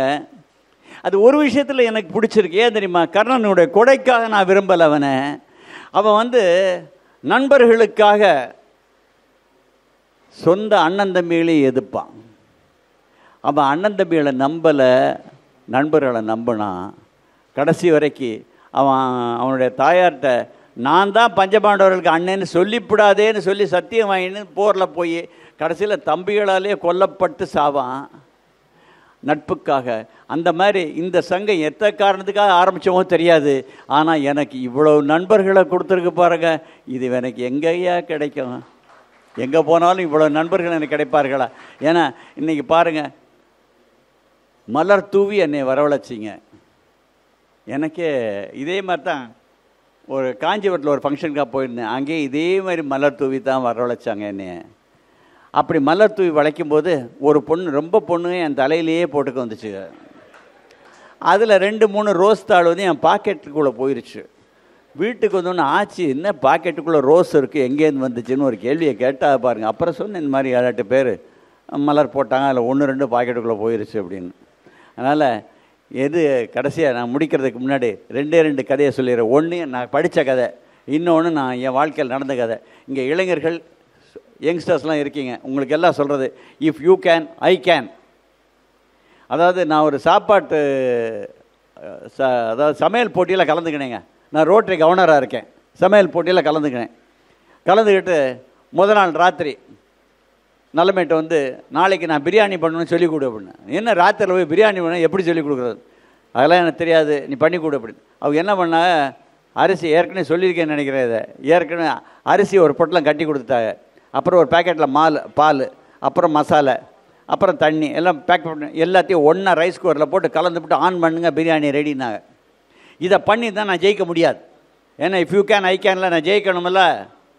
இனோவேட்டிவ்னஸ் இருந்தால் தான், செட்டிக்கு அது இருக்கிறதுனால தான் நம்ம ஜெயிக்கிறோம். இப்போ மாலில் எவ்வளோ பண்ணேன் இனோவேட்டிவ்னஸ். நான் என்ன பண்ணேன், கொடுத்த பாலை தூக்கி எறிஞ்சிட்டு அது பதில் 2 பெக்கு ரம்மை உள்ளே ஊற்றிட்டேன். வாசம் பிரமாதமாக வந்துச்சு. ஏன்னா அது வந்து அதை ஜட்ஜ் பண்ண வந்து 3 ஆச்சாரமான பிராமண கிழவிங்க. அது எல்லாம் நம்பரை வச்சுட்டு வெளியில் வந்துட்டோம். வெளியில் நின்று வேடிக்கை பார்த்துட்ருக்கோம். 1 ஸ்பூன் சாப்பிட்டா 2 நல்லா இருக்குன்னு திருப்பி சாப்பிட்றாங்க. அப்போ தான் நினச்சேன், இந்த ஐயர் வீட்டு பொம்பளுக்கு ரம் இப்படி பிடிக்கும்னா சோப்பனா நம்மளோட சேர்ந்து குடிக்க வேண்டியது தானே. கடைசியில் நான் தான் வின்னர். என்ன இந்த ஐடியா எப்படி கிடச்சிது உங்களுக்கு? ஐஸ்கிரீமில் ரம் கலந்து ரம் அண்ட் ரைஸின்னு ஐஸ்கிரீம் விற்கிறான், கேக்கில் ரம் கலக்கிறான். அளவோட ரம் கலந்தால் ஒருவேளை நல்லா இருக்குமோ, அதனால நான் ரம் பிரியாணின்னு பண்ணேன். யார் வேணா இப்போ அடுத்த விட மாலா உங்கள் வீட்டுக்கு வந்தால் எனக்கு ரம் பிரியாணி பண்ணி கொடு, ஓகே? அதனால் if you can I can. கடைசியாக இந்த கொடை கொடுப்பதற்காக நகரத்தார்களுக்கு ஒரு கதை ஒன்று இருக்குது. எத்தனை பேருக்கு இருக்குன்னு தெரியாது, எத்தனை பேர் தெரியும் தெரியாது. அதாவது அந்த 18ஆம் பேருக்கு தெரியும் இல்லையா உங்களுக்கு, காவேரி பாலம் இருக்குல்ல, அதில் 2 பேர் உட்காந்து வேடிக்கை பார்த்துக்கிட்டு இருக்காங்க. அப்போ ஒரு ஐயர், ஒரு செட்டியாருடைய உடல் தண்ணியில் போய்க்கு வந்துருக்கு. அப்போ ஒருத்தர் சொன்னால், நான் ஐயோ செட்டியார் தண்ணியோட போகிறார், ஆற்றோட போகிறாருன்னு. இன்னொருத்தர் சொன்னான்னா, ஆற்றோட போனாலும் செட்டி குடிமை ஆதாயம் இல்லாமல் போகாது, வா வீட்டுக்கு போய் கேட்போம். வீட்டுக்கு போய் பார்த்தா அவர் என்ன பண்ணியிருக்கார், மகாலட்சுமிக்கு தவம் இருந்திருக்கார். மகாலட்சுமி அங்கே வந்த உடனே, தாயே நான் வர்ற வரைக்கும் நீ வீட்டை விட்டு போகக்கூடாதுன்னு அங்கே இருக்க சொல்லிட்டார். இருக்க சொல்லிவிட்டு போய் தற்கொலை பண்ணிக்கிட்டார். அப்படித்தான் மகாலட்சுமி நம்ம வீடுகளுக்கெல்லாம் வந்தது. அதனால் மகாலட்சுமி அப்போ பிள்ளைகளெல்லாம் மனைவியெல்லாம் பார்த்து, அதுக்காக நான் போக மாட்டேன்னு சொல்ல மாட்டேன், என்னால் ஏற்படுற வட்டியை மட்டும்தான் நீ எடுத்துக்கணும், மற்றதை வந்து தாழ்த்தப்பட்டவனுக்காக நான் உபயோகப்படுத்தவும், நீ உபயோகப்படுத்தாமல் உனக்கே எடுத்துக்கணும்னு நினச்சேன்னா உன் வீட்டை விட்டு நான் போயிடுவேன் அப்படின்னு. அதனால தான் நான் இன்றைக்கும் என்னால் இயன்ற வரை கொடுத்து கொண்டே இருக்கிறேன்.